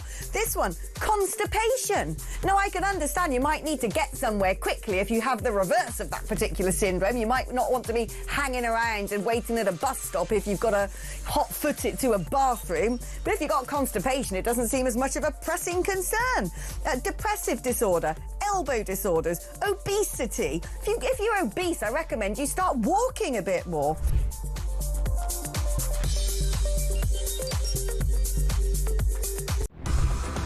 Some breaking news this morning revealed that under the Terrorist Act, 242 people were arrested in the year to June of this year. Something you can indulge in as to all the people who aren't going to prison because, well, there's no prison spaces. This is a Talk exclusive. We've been looking at across the UK, on DAB+, on your smart speaker, on your smart TV, and on your side. This is Talk. Some breaking news at 5:25. We're live across the United Kingdom. President Emmanuel Macron has finished speaking. He's now stood in the corner of the room. So I've listened to you, Macron. Now you listen to me. This is what I want. Bonjour, Monsieur Macron. Je veux récupérer mes 700 millions. Me and the British people want our money back. I can't even read out the names of people who said they didn't want to listen to Macron. And I cannot even tell you that there was a universal winner of who they would like to listen to less than Macron. He's not having a good day, Keir Starmer. We say a very good afternoon. What a lovely man. Finally, Theo Underwood is here, Usherwood even. Last time you had the phone, bless you, in Parliament like that because you were having a nightmare with your line. I was having a nightmare and I apologise. No, you don't have to, mate. To hear what I was saying. Really grateful. So much to get through with you. We'll talk about doctors, we'll talk about the post office, we'll talk about prisons. Let's start with Macron. Do you understand that the sentiment amongst people... I mean, somebody said to me earlier, we cannot afford the interest on the money we owe, right? Yeah. We seem to be welcoming people to this country who, yes, if they're legal, fine, but they're not. They're taking advantage and our public services are stretched. Now we're giving a state visit to apparently our nearest ally, who we give £750 million to a year. For what, Theo? Nothing. No, we know that looking at numbers, it's going to surpass potentially the number I saw bandied about today was 70,000 migrants arriving in this country by the end of the year. That's up from the record high of 46,000 back in 2022. Yeah. And that's putting enormous pressure, not on the nice suburbs of North London, but in places up and down north of England, Midlands, where the Home Office can get the best value on houses of multiple occupancy, rents, or in hotels to house these migrants. And we're paying the French. We pay the French. And for what, though, man? For what politician can look me in the face and say, bang for buck, this is what we're getting from the French? We're not. I mean, if I was Macron, I'd take the 750 because I think that was good. I might check it, but we're not getting anything. No. There was that sort of... If you're watching on YouTube now, at the weekend we saw two sort of gendarmes go into the sea and stick a knife in one of these boats in very shallow water, and they all came aboard and probably went and bought another one. Yeah. That's just because Macron's here. That's just political, isn't it? Yeah, of course it is. Of course it is. And of course, we've seen... we've seen French border force or police officers, the gendarmes, sitting on the beach smoking a cigarette as the migrants run across the beach, get into one of these thingies, and then come across into the UK. And that's the situation. But of course, they've got no incentive. Absolutely no incentive to actually help out to stop you're not this going to. If they don't want to help out, they usually arrive late anyway. It's not political, but why are you giving them why are we giving them 750 million quid? I've got this feeling, a really strong feeling, that we're beginning to look rather stupid on the world stage. I mean, we haven't said, to our main ally America, we support you in doing what you did in Iran. Yeah. Starmer talks about being his best friend, and 10 minutes before he bombed or decided to bomb Iran, Starmer went, no, that's not happening, I've just spoken to him. They must look at stuff like this and go, you don't do anything in America, whether you like Trump or not. Immigration's gone completely down, it's finished. Yeah. But you heard Emmanuel Macron speaking when he was speaking in the House of Lords. It wasn't particularly exciting. But it's not a priority for him. No. He wants to talk about the coalition of the willing, standing up for Ukraine in the face of, Russian aggression and, will America support us or not? He wants to talk about defence contracts, he wants to talk about fishing, but he doesn't want to talk about this issue, which is a priority for voters. I've always thought we could take away their fishing rights. That would get them to... I'm being completely serious. That would get them sorted, wouldn't it, pretty quickly? But they want everything they want in return is they want their fishing rights back. If we they want. Of course, they want. What's happened to the United Kingdom? See, this is another thing, and we've never really spoken in detail. I still think this country is still trying to be the moral leader of the world when it's bankrupt. I think we're run by apologists who think that, we should be apologising for whatever we apparently have or haven't done in the past. And I find it depressing on a world stage that we've got to a point where I don't think we're where we were at all. Well, did you see the OBR report, the Office of Budget Responsibility? We're going bankrupt. GDP is going to hit net debt as a share of GDP is going to hit 270% by the 2070s. We can't afford anything. And now and we're going to discuss in a moment, the junior doctors. They're asking for a pay rise that amounts to £11,000. Well, let's talk about the junior doctors, because here I was on the first day after this new Labour government came to power, and the Labour government said the problem is there's an 11 billion black hole. Now, whether there was... £22 billion. 22. Whether there was or there wasn't, the next thing they did was give £11 billion worth of pay rises to two groups, the junior doctors and somebody else. The RMT, the train drivers, yeah. So they got their pay rise, which was more than other people, and now they're still saying they're going on strike, the doctors. No? Well, yes. I mean, I was just going to say that many of your listeners would have predicted if you give them a pay rise, they're just going to come back and ask for more. They were awarded 5.4%, following a 22% increase over the previous 2 years, but the BMA says wages are still around 20% lower in real terms than in 2008 and are demanding pay restoration. 55% of its 48,000 resident members voted in the ballot, with 90% supporting industrial action. But this is a militant wing, because the key figure is there, 55%. That's 55% of 50,000. I mean, just back a fag packet maths, but if you actually work out, if you assume that those who didn't vote in that ballot actually do not think that strike action is justified, and you add that with the 10%, actually the majority of junior doctors think it's completely balmy to ask for to go out on strike to demand a pay rise. It's just, the problem is with the BMA, and this has happened, we've all seen this happen. You're right. You've just got a militant wing of the BMA, these junior doctors who will strike at anything, and we knew this was going to happen. The government was warned that if you just give them money, you could say, OK, it's justified in this particular instance, but they're only going to come back and ask for more. And that's exactly what's happened. And there is no more money to give them. And so all we're going to end up with, strikes, and your listeners, Jeremy, they're going to miss their appointments. They're going to have their operations. If they can get one. If they can get one, they're going to have their operations cancelled. And this was what Keir Starmer promised wouldn't happen. You're a political, take this word nicely, nerd, like Cardboard. Okay. I mean that nicely. Explain to me something that can't leave me, and I ask everybody who comes on this show. He hasn't got political antennae, nous, feelings, sniff, smell, has he? He doesn't. No. I don't understand, to have all these people around you wouldn't know that this is a militant wing who are going to take 5.4% and come back exactly as you were told. Who's not in his ear saying, take on 10 million pensioners and you're a dead man walking? Who's going to say to him, you've looked waspy women and farmers in the face and then you've lied, that you're never getting them back? Who is saying to this man, you just don't sense it, call it right, does he? No, he doesn't. And but he's fundamentally, he came to politics late, and he's a lawyer. Yeah. And he doesn't, and he lives in a fairly rarefied bubble. And a lot of people who come to politics bring with them the hard knocks and the ups and downs of life out there in the real world, trying to manage a business, trying to bring some experience of what it is to politics. And that doesn't exist, not just with Keir Starmer, but right across that cabinet. Yeah. There's nobody in there. Think tank to university, straight to an university MP. to special advice, or political advisor. A lot of them, I've charted their careers right through. Nothing outside, no reality at all. And that's the problem, is that they don't have. When I spoke to Conservative advisors after the winter fuel allowance, they said the Treasury try this on every single time. They always want to try and get this, cancel the winter fuel allowance, and every single time we just tell them to go away, take it away, forget it, because we know how politically damaging that would be. They could see what would happen, and when you take into account the national insurance increase. There's nobody there who understands businesses, who understands the effect it would happen. It's up at a tea room up in Scunthorpe. For a small company, employs 16 members of staff. Do you know how much extra they're paying this year in tax? 23 grand. What effect is that going to have on their business? It's going to mean that they have to put up prices, and that's not in a rich part of the world. There's nobody there who isn't a working person, who actually just needs a bit of a leg up from the government, a hand up. And where does it end in your mind? Because we seem to lurch. It ends with Nigel Farage being Prime Minister. Do you reckon? Yeah, I think that's the only way it can end, if he gets his act together. And I think there's some teething problems going on in reform at the moment. How long do you think? And this is, listen, I've got Richard Tice here at 6:25. If you want to put a question to Richard, text us now with it. But people are starting to say you need to hold their feet to the fire a bit. We need some details. Let's hear.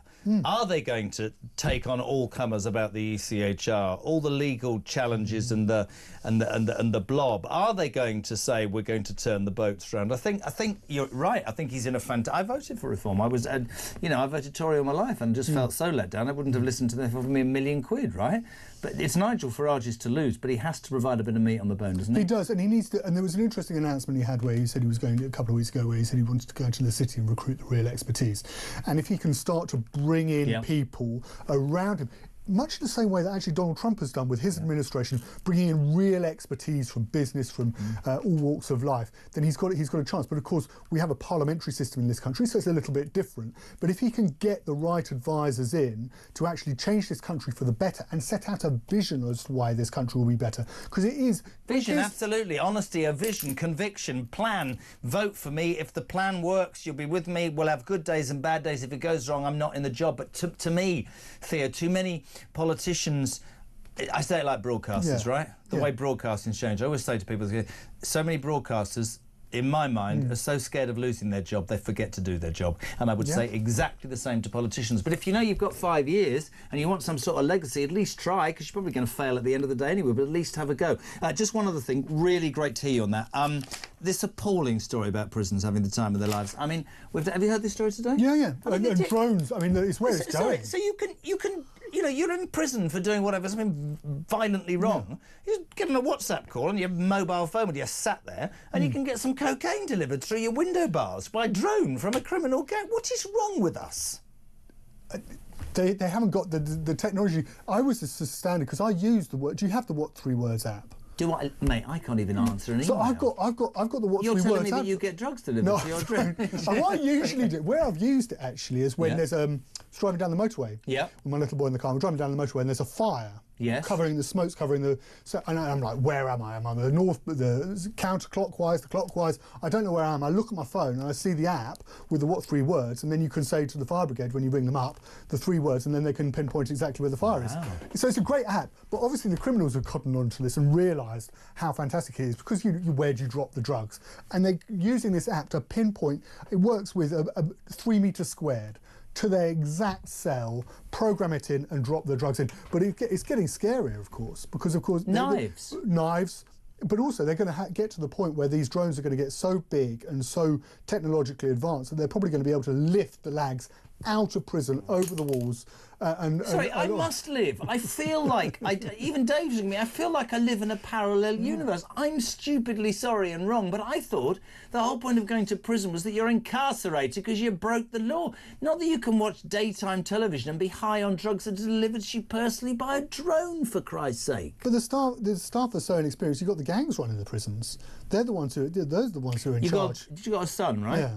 Do you worry? I mean, I've got more kids than Boris Johnson, we all know that, but I'm beginning to get quite down on what this country is. Yeah, it's depressing, isn't it? I don't know, is there a lighter story? Is there something else I've you got want a to ask Zimmer him? frame they gave me. Have you seen this? For my birthday, this is a plastic Zimmer. I've got a plastic Zimmer frame that says, if this walker is found, return him to the old Grump care home.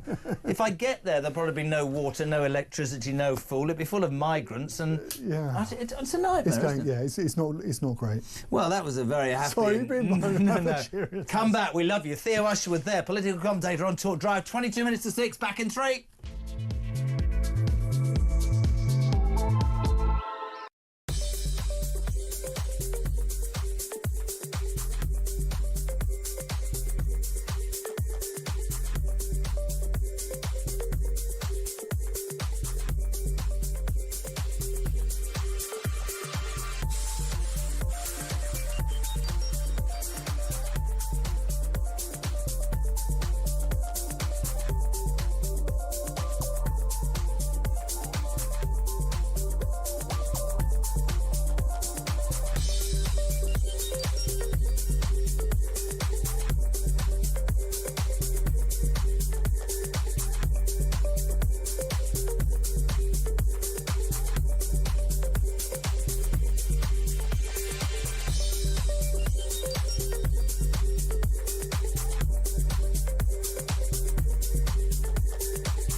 Across the UK, on DAB+, on your smart speaker, on your smart TV, and on your side.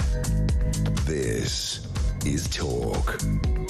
Mike Graham here from 6 a.m. with Morning Glory, sounding fantastic. Julia from 10 and Kevin, no, it's not Kevin, is it? What's he called, that bloke?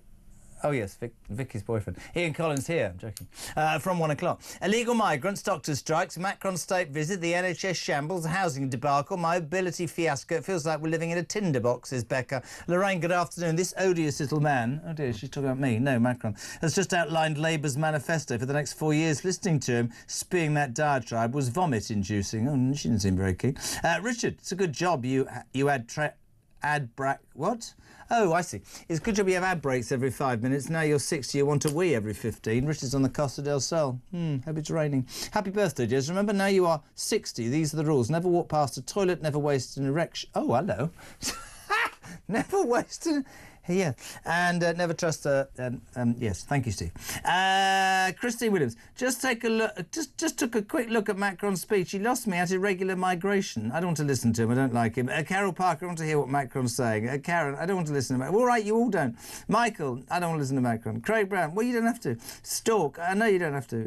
Linda, Gary, no.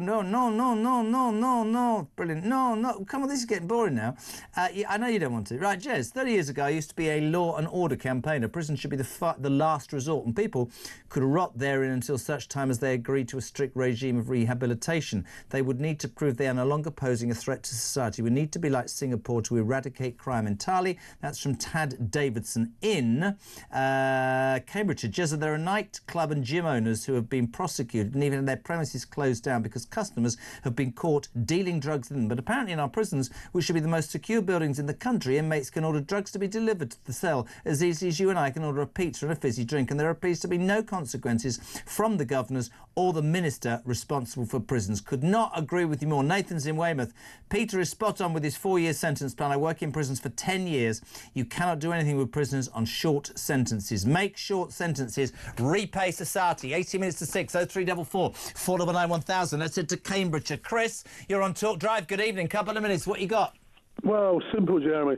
First thing we've got to do is start sending back all of the foreign people who break the law in this country.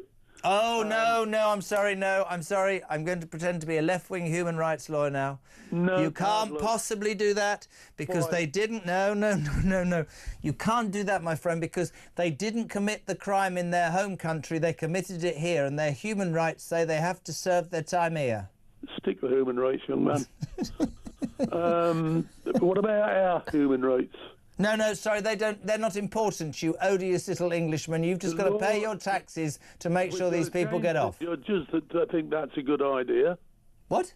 We've got to get rid of the judges that think that's a good idea. No, that's not fair, because if you try and get rid of the judges, these people speak sense, and they're a nice barrier. Got to make sure that the judges that are in power are there to protect our society and the innocent people of this country. Couldn't agree with you more, and we don't. We have judges who pander and use every loophole. Well, you look at the number of foreign prisoners there are in this country. 12%. Yep, that's an awful lot of places. Yeah. Then we've got to start looking at the people we're sentencing for nothing. Yeah, agree. Right? Yeah. And the sentences have got to start meaning something. I agree. Half of the stuff that's going on, the knife crime, etc., things like that, people are afraid of stop and search, so on. We're not actually sorting out crime. We're letting half of it going unpunished, even uninvestigated. Couldn't agree with you more. Listen, it's great to have you on. And, Chris, I'm just watching you. Did you want to listen to Macron speaking earlier, Chris, or not? Look, listen, that half-baked macaroon once taken to a certain railway station by the name of Waterloo, while ABBA sing it. Thank you so much. Then he can be sent back. Yes, I think apparently there's an unconfirmed report that he arrived on a boat and has already been given a mobile phone and 500 quid. Let's go to Mary. Mary on Talk Drive. 2 minutes. What you got? Well, hello, Jeremy. But happy birthday for yesterday. Thank you. I'm old, so this is probably a daft question. Yes. How do the immigrants get to France in the first place? Very good. Where do they come in France? Yes. And if we're paying France all this money, why aren't they stopped and sent back before they get to Calais? Who'd have thought anything that sensible and that easy could possibly be foreign policy? No, well, you see, you're getting it wrong. The reason that I'm gonna take the migrant side for a minute.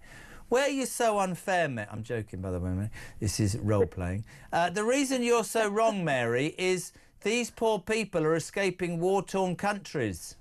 Hello. Brilliant. And the reason...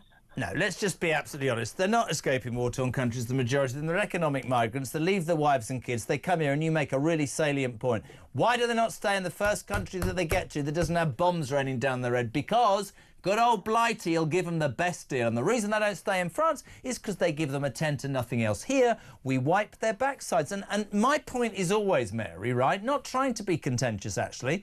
That is annoying people in this country who have worked all their lives and feel like they're at the back of the queue. Yeah, exactly. Brilliant. Exactly. I couldn't agree with you more. But why aren't they stopped and sent back when they're in France instead of getting to Calais? Well, yeah, listen, you better ask Monsieur Macron. Well, I could. Honestly, she's easy to make. Bless you, Mary. Thanks for coming. I said anything, that woman. No one wants to listen to Macron. He's a snake. I would rather listen to Peter Cardwell. Oh, Peter Blexley. Why did I add Cardwell? If your show is coming to Bath, we will buy tickets. I'm going to have a look. Top man Peter Blexley should be Home Secretary, says Carolina. I think he's coming to Bath. It's Peter Blexley, our legendary sort of man who comes on and talks everything. He's doing a stand-up tour later next year. Clive and Surly Hull. Did you notice where I went posh there in Surly Hull? It seems that prison security has gone the way of border security. This country is finished. If you're a law-abiding taxpayer, Starmer and his party simply don't give a toss about you. Hello to Simon. We could have stopped this on day one. That money would have been better spent on ex-SES and mercenaries camping along the coastline, bonus payments for every boat they stopped. Reg Gardner. It could be that Reg is a gardener. It could be that his name is Reg Gardner. I don't know. Don't forget, Jeremy, that the Prime Minister has also given the fishing rights back to France. Why doesn't he just give the whole country away? Why don't you just give the UK away to France and we'll all go and live in Dubai? JK, we are a soft touch. We bring Macron to our parliament and are probably hoping to get he's probably hoping to get money out of us and give us nothing. We're a joke. I don't think that Starmer knows what the world is coming to, and the King thinks we don't need borders. Utter disgrace, is Keith in Nottingham. 12 minutes to 6, sport with the legend that is Sam Metaface on the way, or even Metaface. And after the news at 6, Brendan O'Neill. What a man he is. He's somebody who doesn't give a damn. And Richard Tice on this show in the final hour. 0344 499 1000. Back in 3. I'm off for a wait.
So the overly monitoring and legalising the relationships between people in the workplace because of things that people say. And they will say, Angela Rayner and this government, well, it's not really about free speech, it's explicitly about harassment. But of course, when you start saying a woman is a woman, or you believe in other things and you say those things, people then say, well, words are violence and that's distressing and harmful and that's harassment.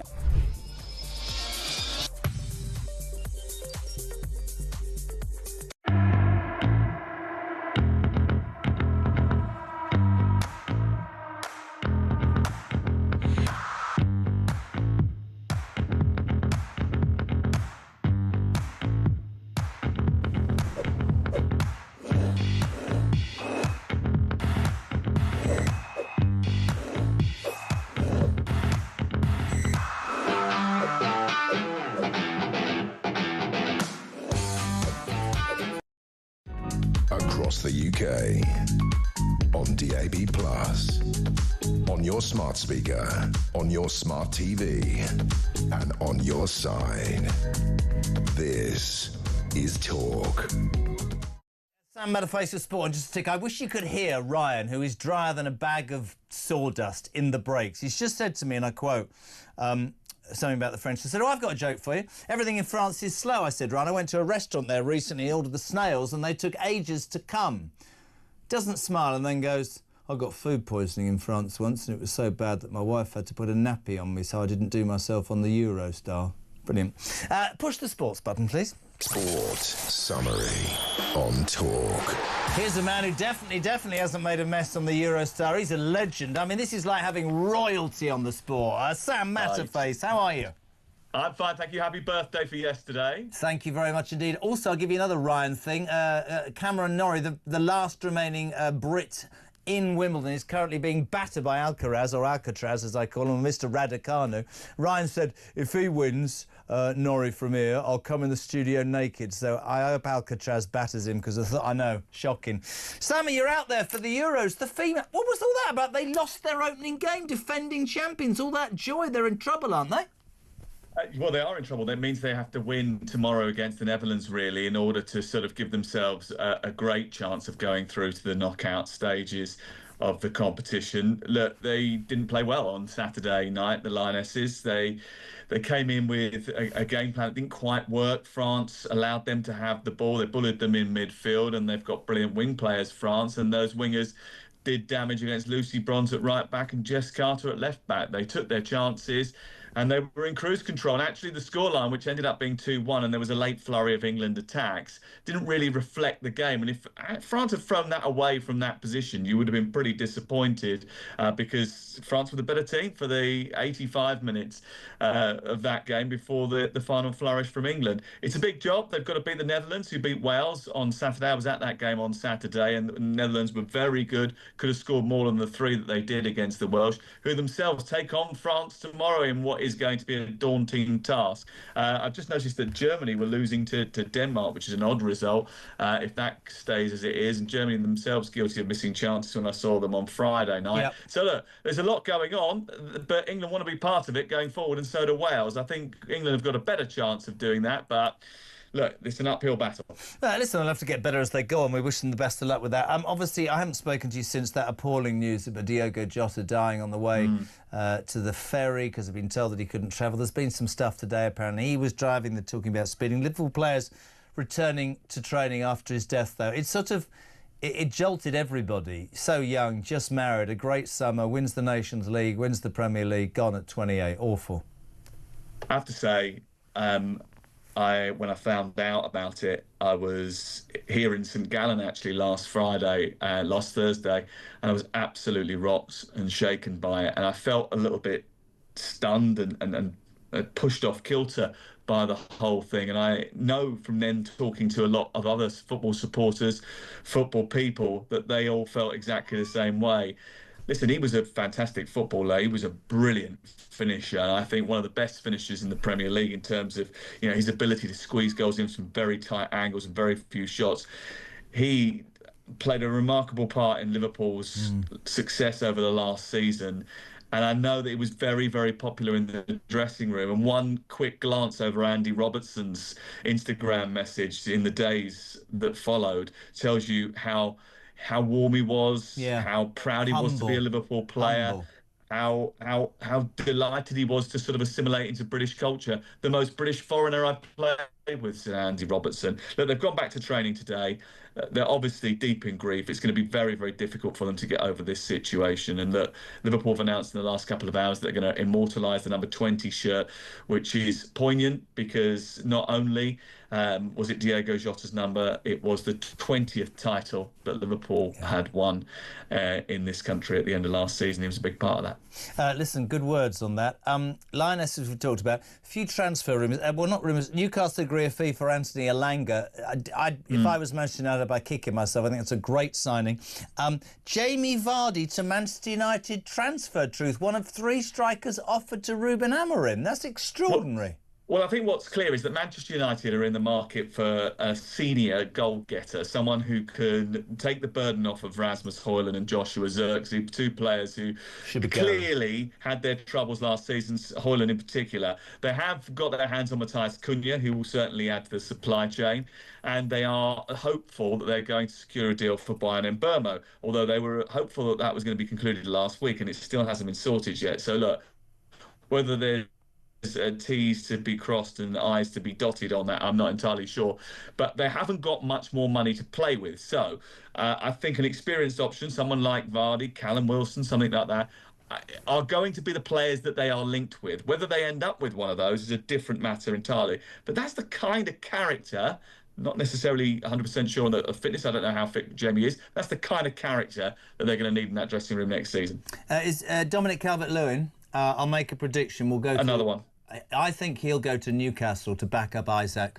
That's what I think. Callum Wilson's now left. But it's a very interesting time. Can I take your... Because you are the voice of sport. Let's be perfectly honest. You're the Dickie Davis of 2025. I'm quite outspoken. You're going to defend it. Chelsea face Fluminense, I don't know what they call it, in the Club World Cup semi-final. What an absolute waste of space that entire tournament is. Why can't they just be on holiday, mate? It's ridiculous. Not a fan. Can't wait for it tonight. It's live on talkSport. I'm sure it is, but I think it might well be on talkSport, well, which is great. But do you think it's a worthy competition, truthfully? Absolutely. Listen, when you're Chelsea, you've won everything, right? Okay, Yeah. So Chelsea are the only club that has won every single available trophy. Are you a Chelsea fan, Matterface? It's out there. I've never seen a grin so big, boy. So there is a real possibility that they could go on and win the inaugural Club World Cup in its fullest form. So that would be a great achievement as well. They've got Fluminense tonight. Of course, that means they'll come up against Thiago Silva, their former captain. He's a terrific leader, and certainly they've missed. Are you a Chelsea fan, Sam Matterface? Well, yeah.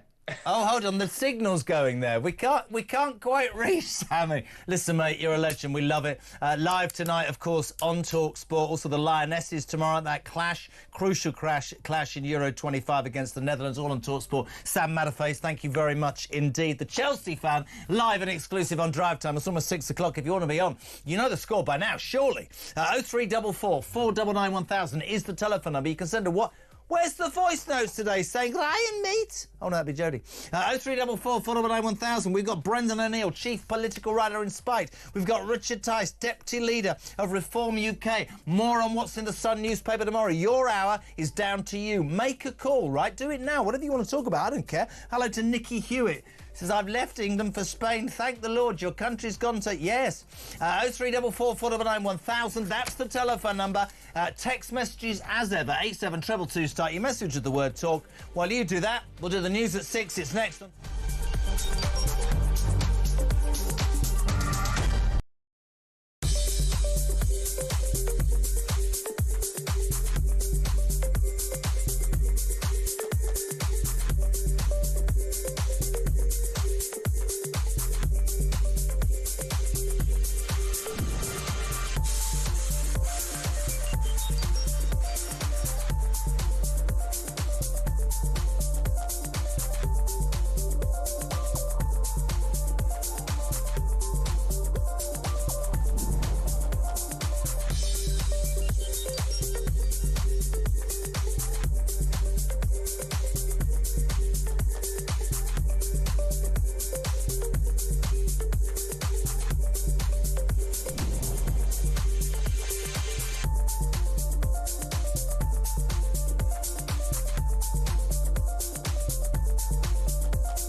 across the UK. On DAB+, on your smart speaker, on your smart TV, and on your side. This is Talk.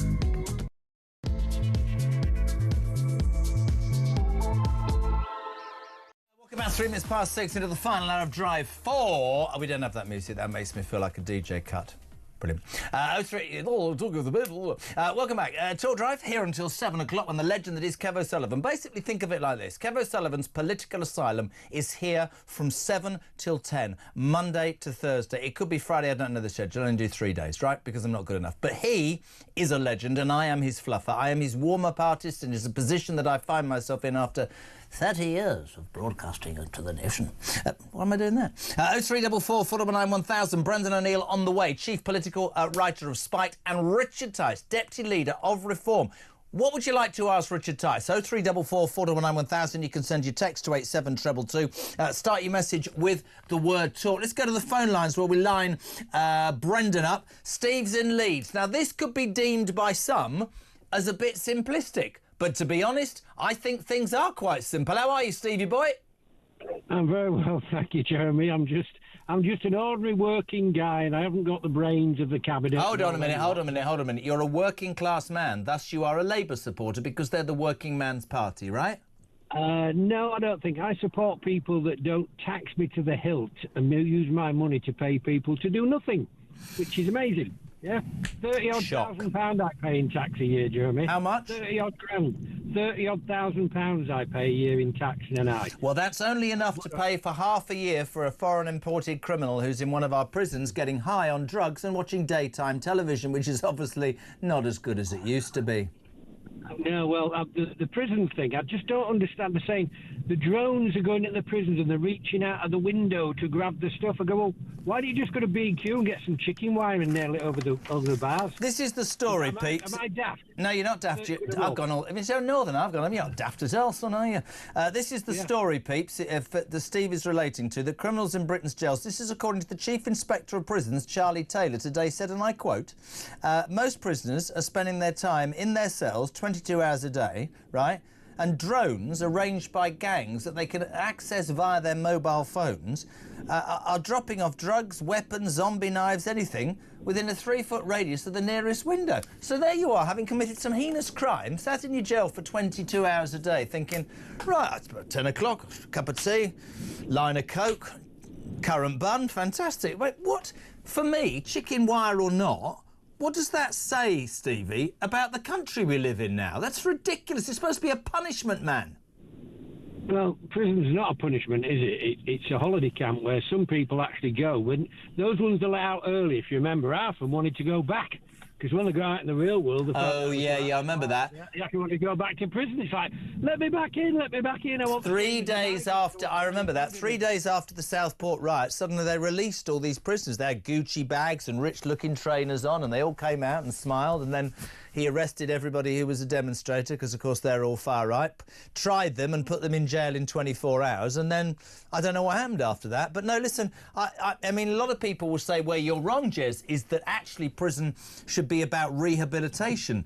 But I don't think rehabilitation means you should be able to take drugs and basically call the shots. What happens to discipline? But the problem is, mate, nobody wants to work in the prison service because they get zero respect, they get attacked, their pension's crap, and they don't get paid much money. Oh, Steve's gone. He hasn't paid his mobile phone bill. Thank you to Steve. 0344 499 1000. We're lining up Brendan O'Neill, Chief Political Writer of Spite. Will be here in the next 2 or 3 minutes. What would you like to ask him? What would you like to ask Richard Tice? Deputy Leader of Reform is here before 7 o'clock. Let's head to Exeter. Great racecourse. David, good afternoon, sir. How are you? Good afternoon, Jeremy. I'm good. Thank you very much. Love Exeter. Love Exeter. Great. It's a good spot, isn't it? Yeah. Lord Tebbit. Oh, bless him. Yeah, Norman Tebbit sadly passing today. I just want to really sort of pay respects because I had the privilege of working with him during the pre and post referendum period, all the way up until the Theresa May was outed, particularly where defence and security was concerned. And he was so upset with the way Cameron and Osborne were handling defence and security after going through the Cold War with Maggie, that he phoned me up and he said, David, he said, this lobbying that you're doing, particularly on the EU Defence Union front, he said, can you come in and see me? Well, I think we need to have a cup of tea. So I went into the law to see him. Bless him. Honestly, Jeremy, I got there and we were going through the lobbies. We got to a sort of lovely tea room in the House of Lords, and he got in there and it's full of all the usual suspects. And he said to them, he said, if you don't mind, I'd like the room.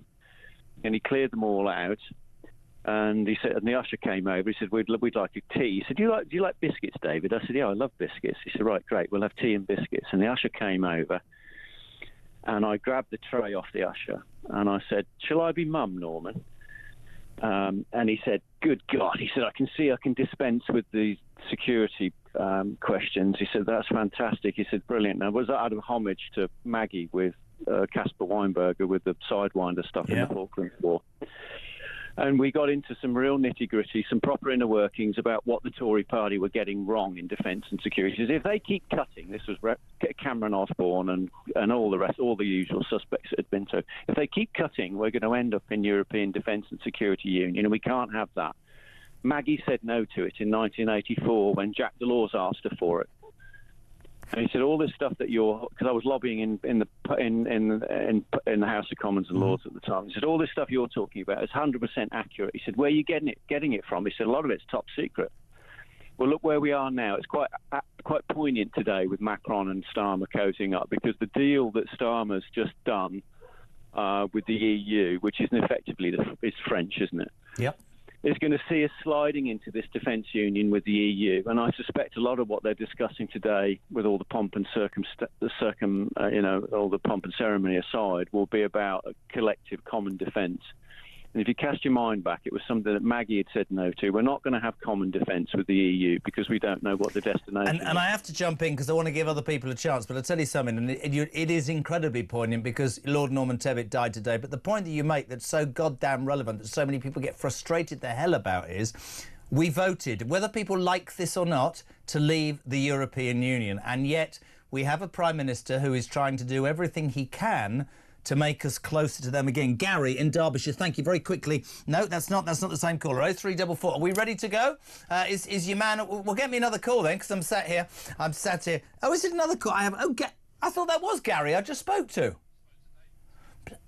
Bloody, honestly, I'm getting old. Gary, it is old age. Sorry, I completely apologise, people. They're all going, you just spoke to David, people. This is Gary in Derbyshire, you old git. Hello, Gary, how are you? Garfield, if you don't mind. Listen, hold on a minute, then. Hold on a minute. Let me do that. Let's go to Garfield in Derbyshire. All right, Garfield, how are you, son?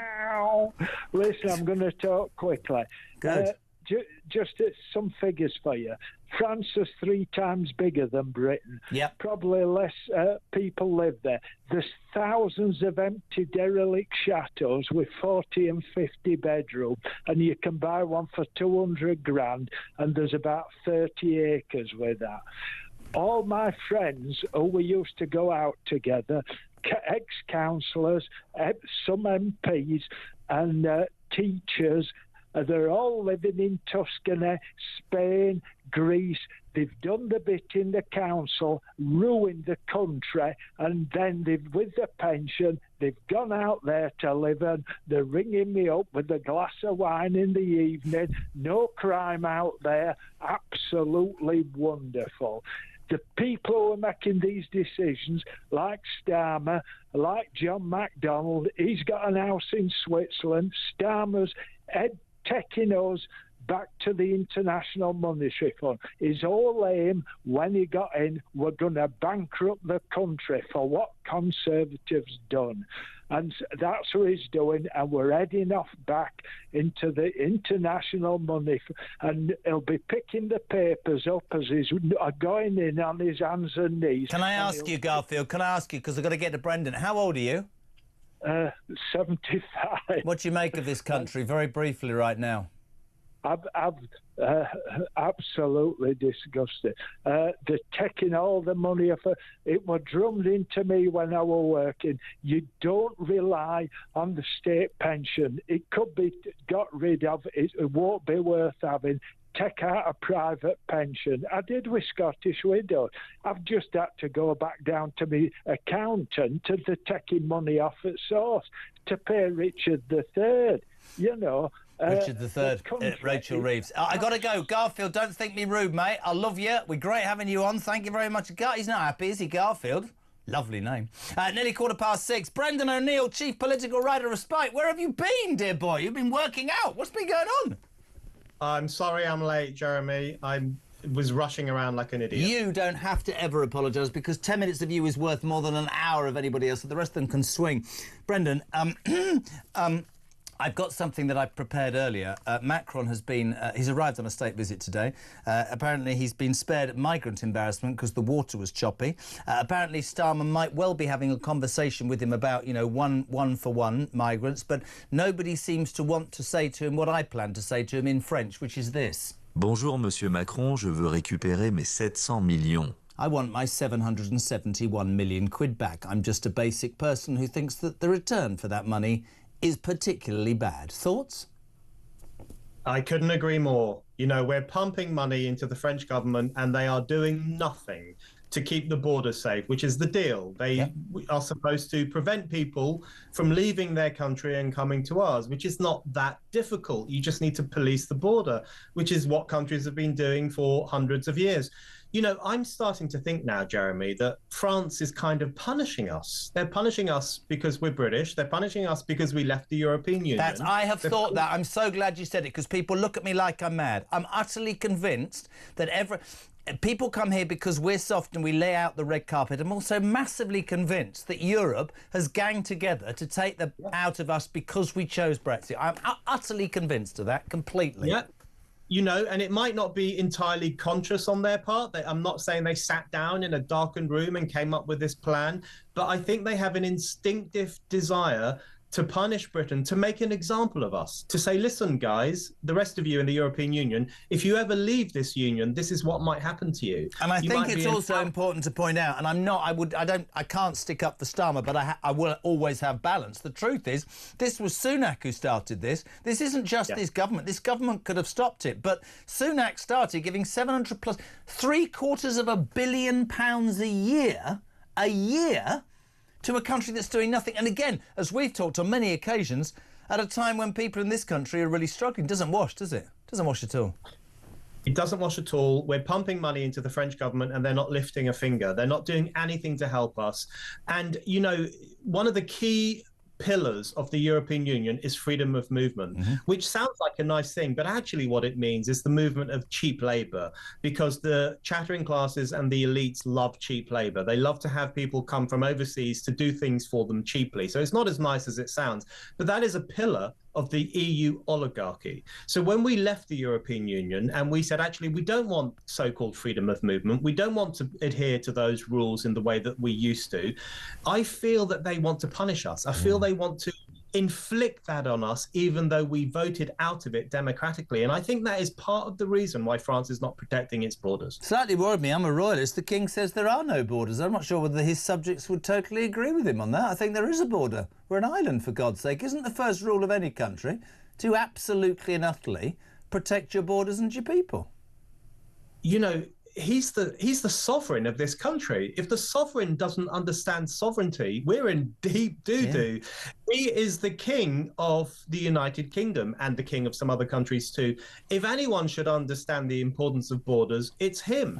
He's not the king when he goes to Italy. He's not the king when he goes to Japan. He's not the king when he goes to the United States. He should understand the importance of sovereign integrity, sovereign borders, where his rule extends and where it doesn't extend. So when I hear even the king say that we don't really have borders, we're in a post-borders world, a post-nationhood world, that worries me enormously. Couldn't agree more. The other story today, which I'm so desperate because I know that you will absolutely give out on this, is this...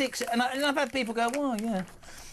This is from the Chief Inspector of Prisons, Charlie Taylor, who said, let's be perfectly honest, it costs 57 grand a year to keep someone locked up, and many are in their cells for up to 22 hours a day. And what we've discovered is most of them are high on drugs and watching daytime televisions because they've got hold of some WhatsApp thing, what 3 words, and drones are being organised by criminal gangs to drop drugs and even zombie knives within 3 foot of windows at prisons, and prisoners are waking up. What shall I have today? I'll have a zombie knife, 20 Marlboro Lights, the currant bun, and I'll have some cocaine, please. And these... I mean, we're laughing, but this is happening. This is... I thought prison... So my theory is I'll get the 750 off Macron, I'll build 5 prisons. Why don't we build some more prisons? I'm being serious, and block the windows up. You know, prisons should be prisons, right? That's a pretty standard... Borders should be borders. Don't cross them unless you've got permission. And prisons should be prisons where you go in order to be punished. Of course. Now, we don't have to go back to the Victorian era where people did hard labour and broke their backs and their lives were complete misery. I'm not talking about Dickensian levels of punishment, but prisons should be places where people are deprived of their liberty because they broke the laws of the country. Deprived, and therefore quite they're right. being punished.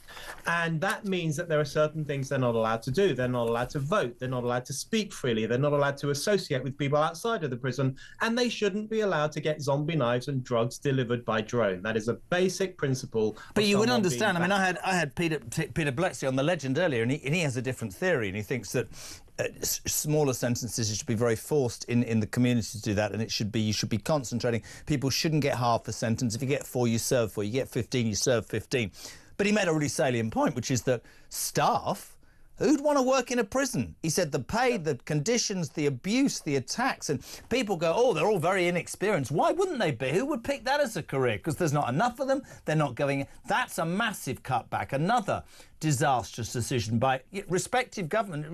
You know, not just this lot. I'd never stick up for Starmer's lot, but they can't have everything put at their door. 14 years the Tories ran the prison service and ran it into the ground, didn't build anything. You know, it's partly cuts. It's partly because they've not got the resources they need to control these people who've committed a crime. But it's also, as it is with every institution in this country, Jeremy, it's also political correctness. It's wokeness. It's the fact that you will get in trouble as a screw if you shout at someone. Or Are you allowed to call them screw anymore, or is that disrespectful? Yeah, you're probably not even allowed to say that. And, you know, we know that in some prisons, this is a proven fact, it's been in the papers many, many times. In some prisons, radical Islamists have free reign. They're converting people. They're telling them, convert or die, convert or we'll beat you up. You know, they are a law unto themselves in some of these prisons, and that's a real problem. We need much more. If we're going to have authoritarianism in any section of society, it should be in the prison. It's quite interesting. This is going to sound very woolly, but I have a friend, anyway, Albanians were massive influences in British prisons until the only thing that Sunak did, in my opinion, was he did that deal. Don't you remember that footage that day when he was stood on the 10 Downing Street, he's 4'1", and the Albanian Prime Minister was 9'10". Do you remember that? And they did a deal, and 8,000 Albanian prisoners were sent back to Albania.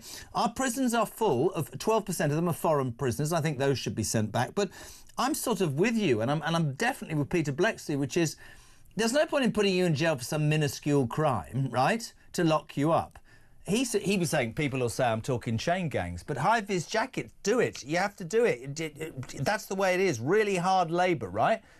When you go to prison, it's for a serious offence. You ain't getting parole. You're serving your time. You're on a programme. Hopefully you come out with something. Blah blah blah. I just think it's another example of how this country has sort of meandered, really, and successive governments have made cutbacks in what they think is easy, the armed forces, the police, prisons, and it hasn't worked. We've ended up with a society that apologises half the time and excuses, I don't know, perpetrators and sort of has a go at victims. I don't know. I mean, I know we talk every week, but every week I sit here and I wait for some good news about this country, and it's not happening, is it?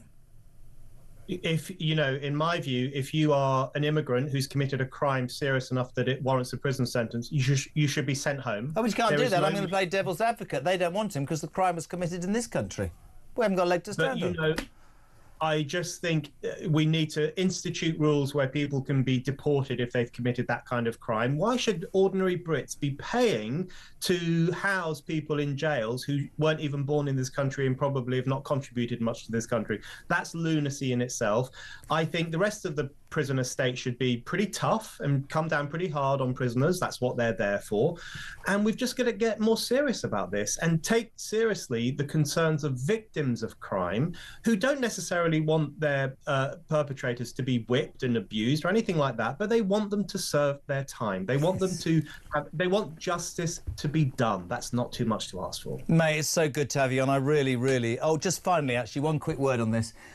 Terrible report out today about one of the biggest scandals, another stain on our society, along with the grooming scandal. The Post Office report, 13 people committed suicide, hundreds of sub-postmasters, formidable difficulties financially, emotionally, morally, sent to prison. It's a damning report. The Post Office says, we unreservedly apologise. Surely they need to go to jail, don't they, these people? Genuinely? The wrong people went to jail, didn't they? The innocent people went to jail in this scandal, people who did absolutely nothing wrong. Some of them went to jail for a pretty long period of time. I saw an interview with one of them on TV last night. It was really, really upsetting to see it. You know, this scandal is profound, actually, because the reason these people were seen as fair game is because they were from small villages, small towns, Little Englanders, you know, or immigrant communities. Who cares about them? They were treated like trash. They were seen as criminals. They were treated with the most extraordinary suspicion. They need to get their compensation quickly, and the people who punish them need to be punished themselves. Great words. Really good to have you on. We'll always have you on, mate. You know that. Brendan O'Neill, chief writer, political writer for Spike. 6:24. We're live across the UK. Richard Tice has just been called into a vote in the House of Commons. We're going to switch things around. He will be here before 7 o'clock. We'll talk to John Lucas, known to you and now, ladies, as Sarge. The night news editor of The Sun will be here on your calls on 0344 499 1000. JK on Drive. Back in 3.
A bit of breaking news just before we let you go, Ryan. You'll be probably writing about this today. Norman Tebbit, one of Margaret Thatcher's most loyal supporters during her years of power, has died at the age of 94. A remarkable man, Norman Tebbit, wasn't he? He was terribly badly injured in the Brighton bombing. His wife was, well, I think, wheelchair bound as a result of them both being blown up and falling through the floor in that terrible IRA bombing. Also, he was kind of he was her kind of enforcer, wasn't he, Margaret Thatcher's? He was known as the skinhead.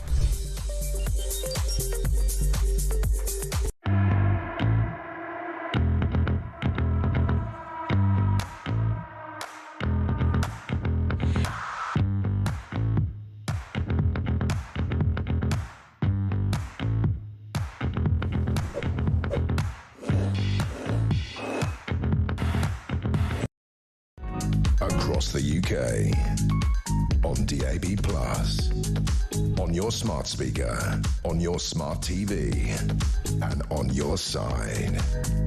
This is Talk. And you've got to get a train and you've got to be in a hurry at the end of the show and you get a thing saying your train's going to be delayed because somebody thought it would be a good idea to just walk across the train line, just as a bit of fun, a few kids. So every train stops and now it's blocked. Oh, 0344 499 1000, text to 87222. Let's head to Oxfordshire, it's posh there. Wendy, a very good afternoon to you. Welcome to Talk Drive. Hello. Hello, how are you? I'm fine, thank you. What can I do for you, sweet? Upset about what I heard today, though. What? A bit upset about what I heard today. I thought I have to mention it. We're on about these migrants in their 4- and 5-star hotels. Yes. And today I heard that we've got children living in mould-infested houses and being bitten by rats. I think it's a disgrace. What do you say to people who say that... You see, listen, I'm on your side. I'm just playing devil's advocate. It's the nature of the show, right? What do you say to all those do-gooders who go, yes, but these poor people have come from war-torn countries and they've got it very hard? I'm like you. I go, if we're loaded, if we're flush, that's great, but we're skint and the social services that we've got are really, really struggling. So why are we not prioritising people from this country who paid for those services? That's my opinion. Well, it's mine. I mean, why are these our children living in mould-infested houses, which are bad for their health? Couldn't agree with you more. And it's a question that the do-gooders seem to refuse to want to have a discussion about. I appreciate it, Wendy. Thank you. She's in Oxfordshire. Paddy's in Liverpool. That's brave. Paddy, how are you? Paddy? Brilliant. All right. Oh, hello. Are you there? Yeah, I'm here. Are you there? Slight satellite delay to your brain there, Paddy. Let's do that again and make that look good and I'll cut it out. You ready? 3, 2, 1. Hello, Paddy. He's in Liverpool. You all right, son? Hello there. Oh, jeez, honestly. Where are you? Where are you? Uranus? What's happening? There's a bit of a delay. What's happening? I don't know. Anyway. Yes. I'm going to talk about the illegal immigration. Right. All right? Yes. The solution is quite simple, really. The French let the illegals leave their shores with no identification, no passports or anything else. They ship them across the channel. We pick them up and we dock them in Dover. In Dover, yeah. To Dover, what we should be doing is giving them a cup of tea and a sandwich, take them out to the coach, put them on the coach, take them to the Channel Tunnel, put the coach on the train, and take them back to France. It's so simple. The French cannot refuse to take them because they're on French soil. The same as they say we've got a duty to protect them and all the rest of it. I've got a different theory. Go on. So my general idea is, if we're doing this and dropping them back into France, because all Europe seems to be doing is just dumping everybody on the UK. Right, I'm gonna jump in, despite there's a delay. Couldn't agree more, but I'd make it even simpler. Right, I'd make it even simpler. There's 771 million quid that went to the French in the last 12 months. I'd take that back. I would spend money on a big, and I'm talking about a big cruise ship tanker thing, right? I'd completely refurb it. I'd make it an office. I'd train 1,000, 2,000 border force, and I mean to within an inch of their lives. I would deploy the British Navy, and it wouldn't last for more than a week. Every boat that was illegal would be stopped. The people will be put on aboard that liner. They will be processed instantly without setting foot in the United Kingdom.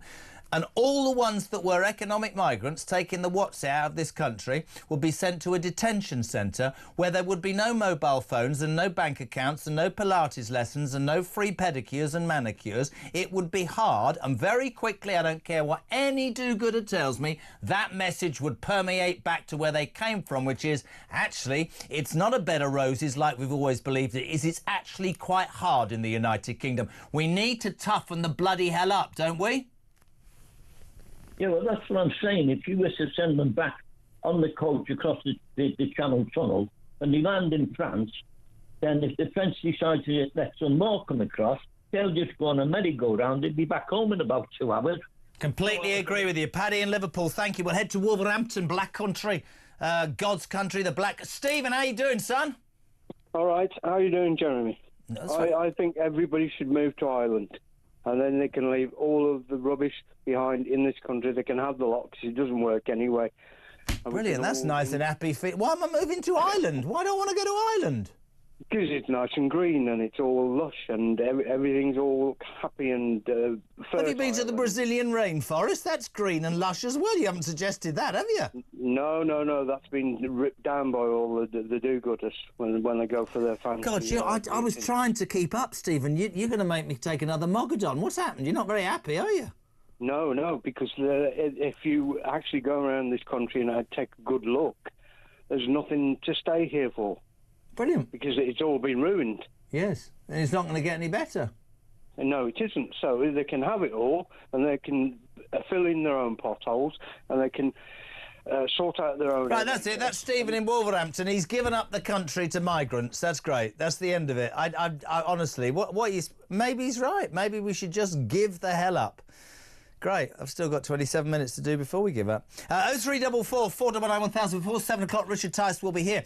Grant Fleming, sounds like an accountant, doesn't it? We should definitely send foreign criminals home, but it's tricky if we would return them to their country. They don't keep them locked up. It would be a free pass for some, which isn't fair on the victims. But if we can find a way to get them out, then out they go. Why is it so difficult? Foreign criminal, not welcome in our country. Goodbye, your responsibility. Nobody will have said that to Macron. Not in a million years will anybody today have said, I want my money back, and more than wanting my money back, I want you to take your foreign criminals back. I want you to show some responsibility. Oh, no, let's have a state visit. I want my money back and you can take the criminals. I don't understand why that's an issue. Donna Alexandra, I vaguely recall the Conservatives setting up a ship barge to house some illegal migrants. It never got off the ground. Well, it wasn't on the ground, it was in the water. I do apologise. As Legionnaires back here, I believe, was found. You're right, Donna, it was the Bibby Stockholm, wasn't it? It was somewhere off Poole, I think, to be perfectly honest. It was extraordinary and another waste of money by the Tories, who were absolutely rubbish.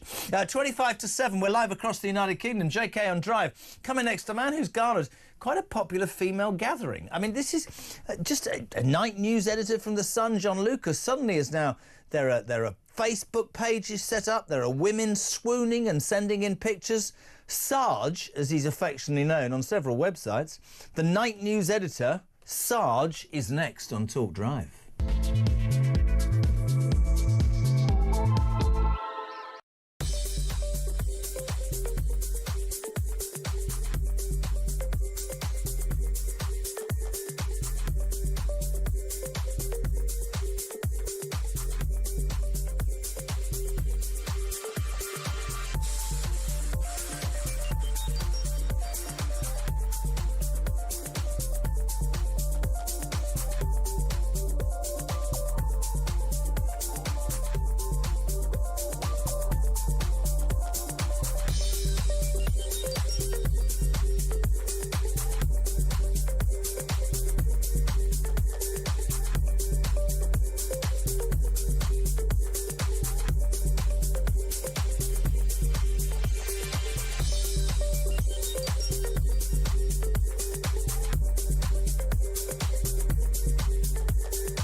Across the UK, on DAB+, on your smart speaker, on your smart TV, and on your side. This is Talk. 24 minutes to 7 o'clock, 24 minutes away from Kev O'Sullivan at Wimbledon. The last remaining British hope, Cameron Norrie, who's not really British apparently, he's South African-ish. Anyway, he's being battered by Alcatraz, as I call him, who's not in a relationship with Raducanu, allegedly. If you say allegedly, you get away with anything. It is a man who knows everything. This man is garnering a female public following that is just unbelievable. He's known as John Lucas, the night news editor from The Sun. He's not the night news editor, and he's not called John Lucas. He's actually called Sarge. Sexy Sarge. How are you, son? Very well. Yourself? Yeah, I'm 60 now. Oh, no, happy birthday. Well, thank you. So, tomorrow's paper, will it centre on Emmanuel Macron? Well, yeah, there's going to be a lot of coverage of this state visit. So we've seen him turn up today, getting off the plane with his wife. Slightly still an awkward arrival, not quite the same as we saw a few weeks ago when she had this weird shove in his face. Did he come on a boat? Is there any... I mean, you're a journalist. Did he come on a boat, and is he currently in a 4-star hotel in Dover with a mobile phone and a Monza credit card? He could have done. I mean, it would have been a lot cheaper. Yes. But he's here. He's going to have this state banquet tonight. The King is going to say lots of important stuff about our partnerships and all the things that we need to work with. Were you at the Sun quite shocked, as I was, that the King said we don't have any borders? I was really, over the weekend, genuinely, or yesterday, quite shocked by that. Yeah, I mean, look, he doesn't get directly involved in politics, but he sort of skirts around the edge of it. But whatever is said tonight at this banquet, obviously the back channel thing is, the important thing is sorting out this issue with the boats. So we're back over there in Calais actually today, and we've been speaking to some of the migrants, and the big proposition is this one in, one out idea, where I think it would be that we'll return one migrant who shouldn't be here, but we'll take another who has a genuine family member here. Now, whatever the merits of that are or aren't, what the migrants over there are saying is that, well, that's just giving us the sort of encouragement to make the crossing now. So we haven't had any for a couple of days because of the weather.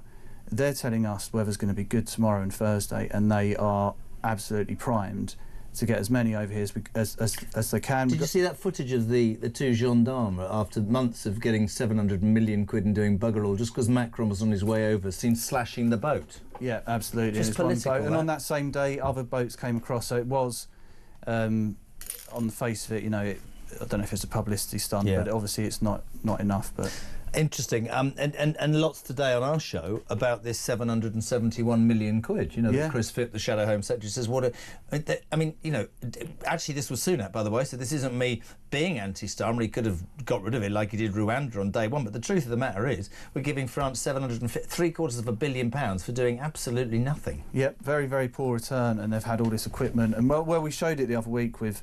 We had pictures of them driving around and flying their drones, and it's just a mockery. And the guys are just on the boats. And yeah, I mean, look, hopefully from this state visit we will get closer towards some sort of long-term solution. But we are going to be there this week on the beaches, keeping a tab, and we'll see. The Sun will fight them on the beaches. The Sun, great. Greg Wallace, MasterChef star Greg Wallace, has been fired by the BBC following a 9-month investigation into claims of misconduct against him. However, the presenter was exonerated of the most serious allegations levelled at him, including being accused of groping. He's put out a statement on Instagram today after being informed of the decision by production company Banijay, and they had looked into this after all those allegations. He says, "I'm not going quietly." That's not going to help you, Greg. Yeah, well, look, he didn't help himself. This is obviously a massive story. It's one of those classic ones, 1 or 2 allegations, and it snowballs into... There were 30 claims against him eventually, and we all remember he made this massive faux pas by going on Instagram saying, well, look, they're all women of a certain age, I think is what he said. Do you know how much money I could make after I went through if I could literally tell celebrities when somebody turns the camera on you, the best thing you can do is say absolutely nothing? Honestly, when he went online and did that, and it's not for me to sit here and say about those 30 cases, you have to say that's a lot, the world has changed, that's not for me to judge, but what did he say? All these are middle... What was the phrase he came up with? It was... It was just so it was women of a certain age or so. It was just wrong, man. The absolute worst thing you can obviously say in that situation. What he's saying is this report shows the most damaging claims, so things where you know, it crosses the line from verbal to physical. He's been cleared of that. There are things that they found he did do. He sort of he'd done something very crude with a sock and a dressing room door, and said something. Sorry, but a sock and a dressing room door? Yes, I think he'd opened the dressing room door. You nearly said with the doorknob then. He'd opened the door. Sarge nearly went the knob. He'd opened. He had his. Brilliant. He had his what? He had his private parts out, covered by a sock. Opened the door. And sorry, said, I thought he put the sock over the door. He put it over his actual door. Absolutely. I mean, his argument. What he's saying is, look, I have had this undiagnosed autism. His son does have that. I was hired as a sort of cheeky chappy, and didn't quite know where to draw the line. But anyway, he's not going to work for the BBC again. No. The BBC have not commented on it. They said, well, look, we want to wait till everything's sort of out in the open. There will be more to this story. If you pick up the paper tomorrow, be amazing. The Sun is the best. The Sun is absolutely the best at this, and like I just said, and I think it's really important to repeat.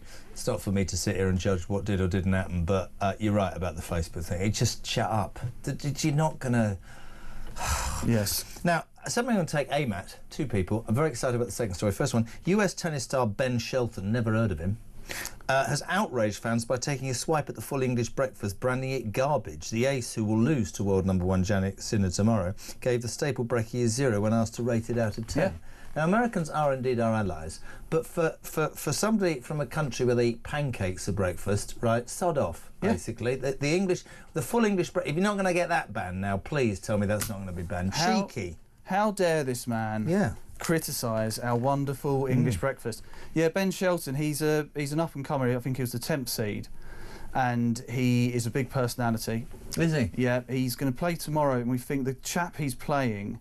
It's Jannik Sinner. Jannik, that's it. He only got through because the guy was injured. Yeah, and he's not great. So he's the one that Sinner's the world #1. He got done for drugs.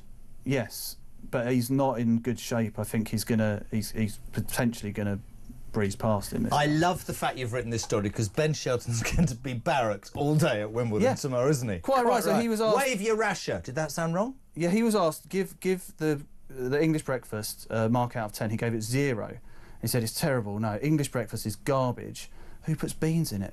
But an English breakfast is only complete with the beans. Who does this man think he is? Exactly. And to be fair, he said our roads were in bad condition. That's true. Which is okay. Where is he from? He's from, I don't know exactly where he's from in the States, but he's American. It's a big country, could be anywhere. Sarge, that's today's gem. I don't know exactly where he is from, but Florida he's from. Florida. Wow. Born in Florida, He likes London, but he's a big character. I think he's going to have a bright future. He's going to be one of those. He might be one of those love or hate him type of people. So he's certainly going to get a lot tomorrow. Exactly. And I love the current. I've said the next story. I've said this for years. Jodie's had a go at me. My wife's had a go at me. Loads of people. It is official. Coldplay are boring. Right? A scientific study says that the band has become less harmoniously daring over time, suggesting their new songs are similar to the old ones. One riff, I don't care what anybody says, like Status Quo made a 25-year career out of one riff.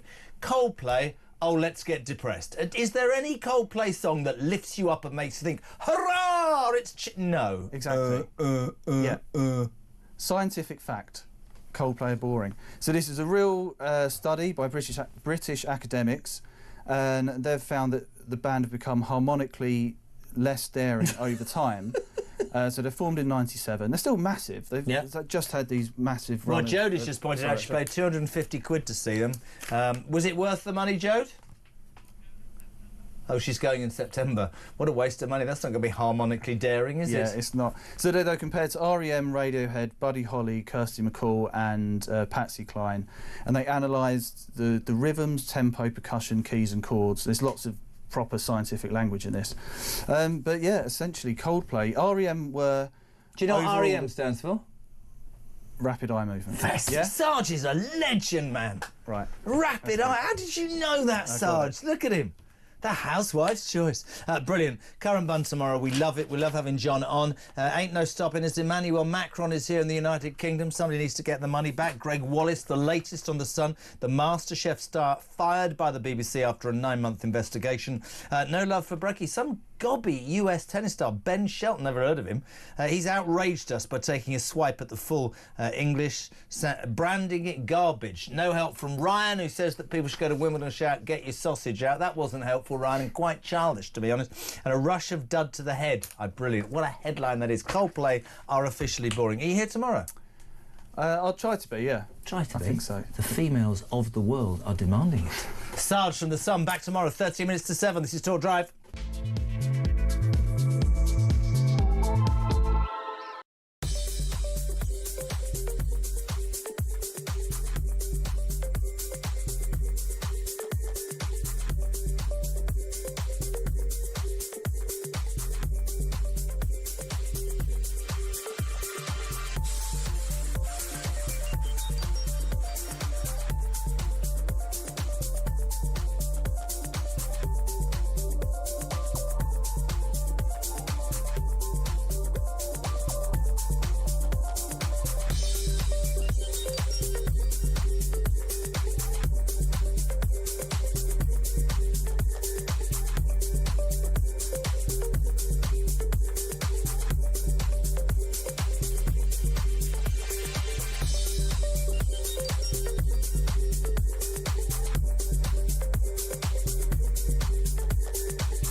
The deal on the table at the moment is a terrible one. Terrible. It would have a 60-day ceasefire. Israel would get only 10 living hostages out of 20, so it keeps 10 trapped there. 18 bodies, another 12 bodies trapped there, and basically gives Hamas a seat at the table to negotiate what happens the day after. The deal that the Qataris are proposing basically allows Hamas to keep on to living and dead hostages as bargaining chips to try to survive the war that it started. Across the UK, on DAB+, on your smart speaker, on your smart TV, and on your side. This is Talk. Welcome back, 10 to 7, better late than never. The legend that is the Deputy Leader of Reform UK and the MP for Boston and Skegness. As a newly ennobled senior citizen, a very good evening. Richard Tice, how are you? Very good evening. Sorry about the delay, but, you know, voting and all that. What about my birthday card yesterday you didn't send me? I was 60. Well, only 60. Crikey, O'Reilly. Well, we've actually just been voting because the Labour Party are trying to push through a football regulator that's going to add a whole load of extra burdens and unnecessary costs. So we just voted against that. Anyway, what a day. Monsieur Macron here, keeping us waiting 30 minutes he was. It was like a snub to the Brits. I want to ask you something, Richard, on a serious note, because we haven't got a lot of time and there's loads and loads of people. Reform are riding high in the polls, but what a lot of people are saying is we want definitive. So, particularly obvious to many people with a brain cell that if you give France £771 million a year to do absolutely nothing but sit on the beach and basically take the mickey out of the British people when they are struggling as they are, if Reform get into power, would they on day one stop that payment to the French? Because you could build 4 prisons with that, mate. You could indeed build a lot of prisons. And my concern is by the time of the next election, 4 years' time, I mean, who knows what the payment structure will be? We'll have given over £1 billion by then. But whatever we can stop, rest assured we would look to stop it as quickly as possible. It might have to be day 2, but you get the drift. Also, lots of people phoning this show today and texting over the last week or so, which is why I was desperate to have you on, because this country is at a crossroads. Reform are riding high. We're 4 years out, blah, blah, blah. I was reading an article the other day about the ECHR. Everybody realises it's defunct. They use the excuse Churchill liked it, Belarus and Russia. No. We talk repeatedly about the blob, about how civil servants are seemingly running this country. If reform get in, despite the legal challenges, the mass media, every piece of barrier that's put in your way, do you commit to the British public that we would leave the ECHR? Because I think that's a massive thing, massive. Where have you been for the last 2 years? You haven't been listening, Mr. Kyle. For heaven's sake, man, get a grip. We've been saying that week in, week out. We'll leave the ECHR. Is it the old age that's catching up with you? I'm not quite sure. Sorry, Nigel, what did you say? But we've been saying for years and years. I'm asking what the listeners have been asking, and I'm giving you the chance, Mr. Tice. That is a given. It's essential. And, you know, we've got to relook at all of this stuff. The Human Rights Act, not fit for purpose. The Equality Act 2010, not fit for purpose. And what will you do if the blob take you on? What will you do if the system tries to make it hard for you, pal? Oh, they're taking us on already in the 10 councils, but that's going to infuriate voters. To be honest, by taking us on, they're actually doing us a favour. I think more people will vote for us next May in objection to how the blob are behaving in councils, and let's see what happens. But ultimately, I just think that we are stronger than the blob, and one way or t'other, we will win the day. Yes, we'll probably end up in a whole bunch of court cases and tribunals and crikey knows what, but I actually think that's what the British voters, that's what they want us to do, and that's what we will do. I actually think that doing it locally will be a good practice run, dummy run, if you like. I've got somebody on the phone. I hope you don't mind me taking this. I'm not hijacking you. I'm your biggest fan. This man voted for you. Richard is in Lincolnshire, in your constituency. You're through to Richard Tice. Richard. Good evening, Jeremy, and hello, Richard. Good to talk to you. Hello, Richard. Thank you. Not only one of your constituents, but one of your electors. What do you want to say, Richard? Well, what I want to know, Richard, is I want reassurance. I mean, you know, we can all of us, I think, agree that the present government are pretty conscious for this country, and you know, we're looking forward to a Reform majority in 2029 or sooner, perhaps. You never know. But given that, and if, let's say, you get 350 members of Parliament, 346 of those are going to have no House of Commons experience whatsoever, and 350 of them are going to have no ministerial experience whatsoever. And I want the reassurance that you are preparing a plan to deal with that, to make sure that we don't have the sort of repeat of the blob telling Rachel Reeves to ditch the winter fuel payment and that sort of thing. And also, I wonder how you're going to deal with the House of Lords, when, of course, you've got no representation at all. Right, Richard in Lincolnshire, we haven't got much time. Richard, thank you for your support. I can tell you that a huge amount of work is going on and will go on, so we will be ready. And do you know what? I actually think, given what a mess these so-called experts who've got all this so-called experience have made of ruining our country, maybe we need some business people with a track record of success who've been around the block, who come at it with a fresh face, fresh eyes, and say, we're going to get this stuff done. And frankly, if the blob get in the way, then we are going to, by hook or by crook, we are going to push the blob out of the way. So, Richard, be reassured of that. With regard to the House of Lords, again, we've got 3 or 4 years. Watch this space. I don't think everything will be quite as it is now in 3 or 4 years' time. That's all I'll say.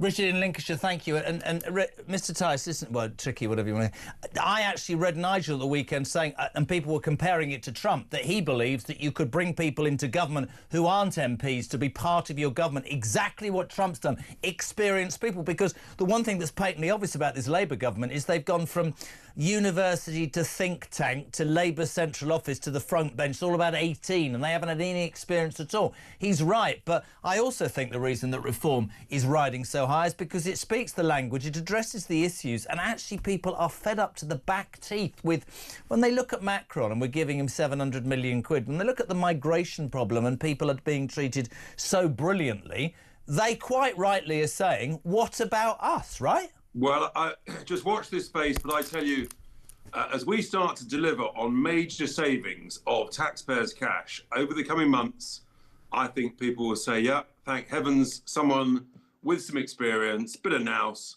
is getting stuck in and lifting the lid on these councils and what's really going on. And we'll just tell it as it is. We'll make some mistakes, but I tell you what, we'll get a lot more right than we get wrong. Just one final story, Richard, and Kevin's joined us. I mean, this to me is the most shocking one today. Criminals in Britain's jails spend all day basically taking drugs and watching daytime television, which isn't what it used to be. Yeah. These criminals, Richard, right? There are drones bringing knives, drugs. You think I'm joking? And dropping within a 3-foot radius through a cell window, mate. Please tell us in terms of reform. Block the windows, build more prisons. People should serve the sentence, shouldn't they? Of course they should. And there is a major issue with drones and drugs into prisons.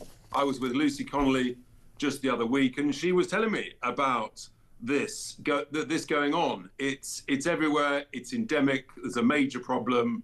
And yeah, crime and law and order is another critical part of what's going tragically wrong with this country. Kev, Richard, I'm going to play you something. I thought earlier I'd make my pitch to be in the next government. If I had been today in the House of Commons, this is what I would have said to President Emmanuel Macron. Bonjour, Monsieur Macron, je veux récupérer mes 700 millions. Give me my money back, you French git. Richard Tice, thank you very much indeed, you lovely man. Kev O'Sullivan, how are you? Yeah, you know that thing about drones and drugs into prison. The problem with it is quietly, that's what the authorities want. They like drugged-up prisoners because they don't cause any problems. Our prisons now are warehouses for people who just sit there watching TV. If they want to take drugs that calm them down and zone them out, the bosses don't care. And to be honest, daytime TV's so bland nowadays, you probably need drugs. Exactly right. Do you know that this man no, I'm not going there. Sitting around taking drugs and watching daytime telly is what students do, actually, but there you go. Yeah, there we are. And TV critics. What you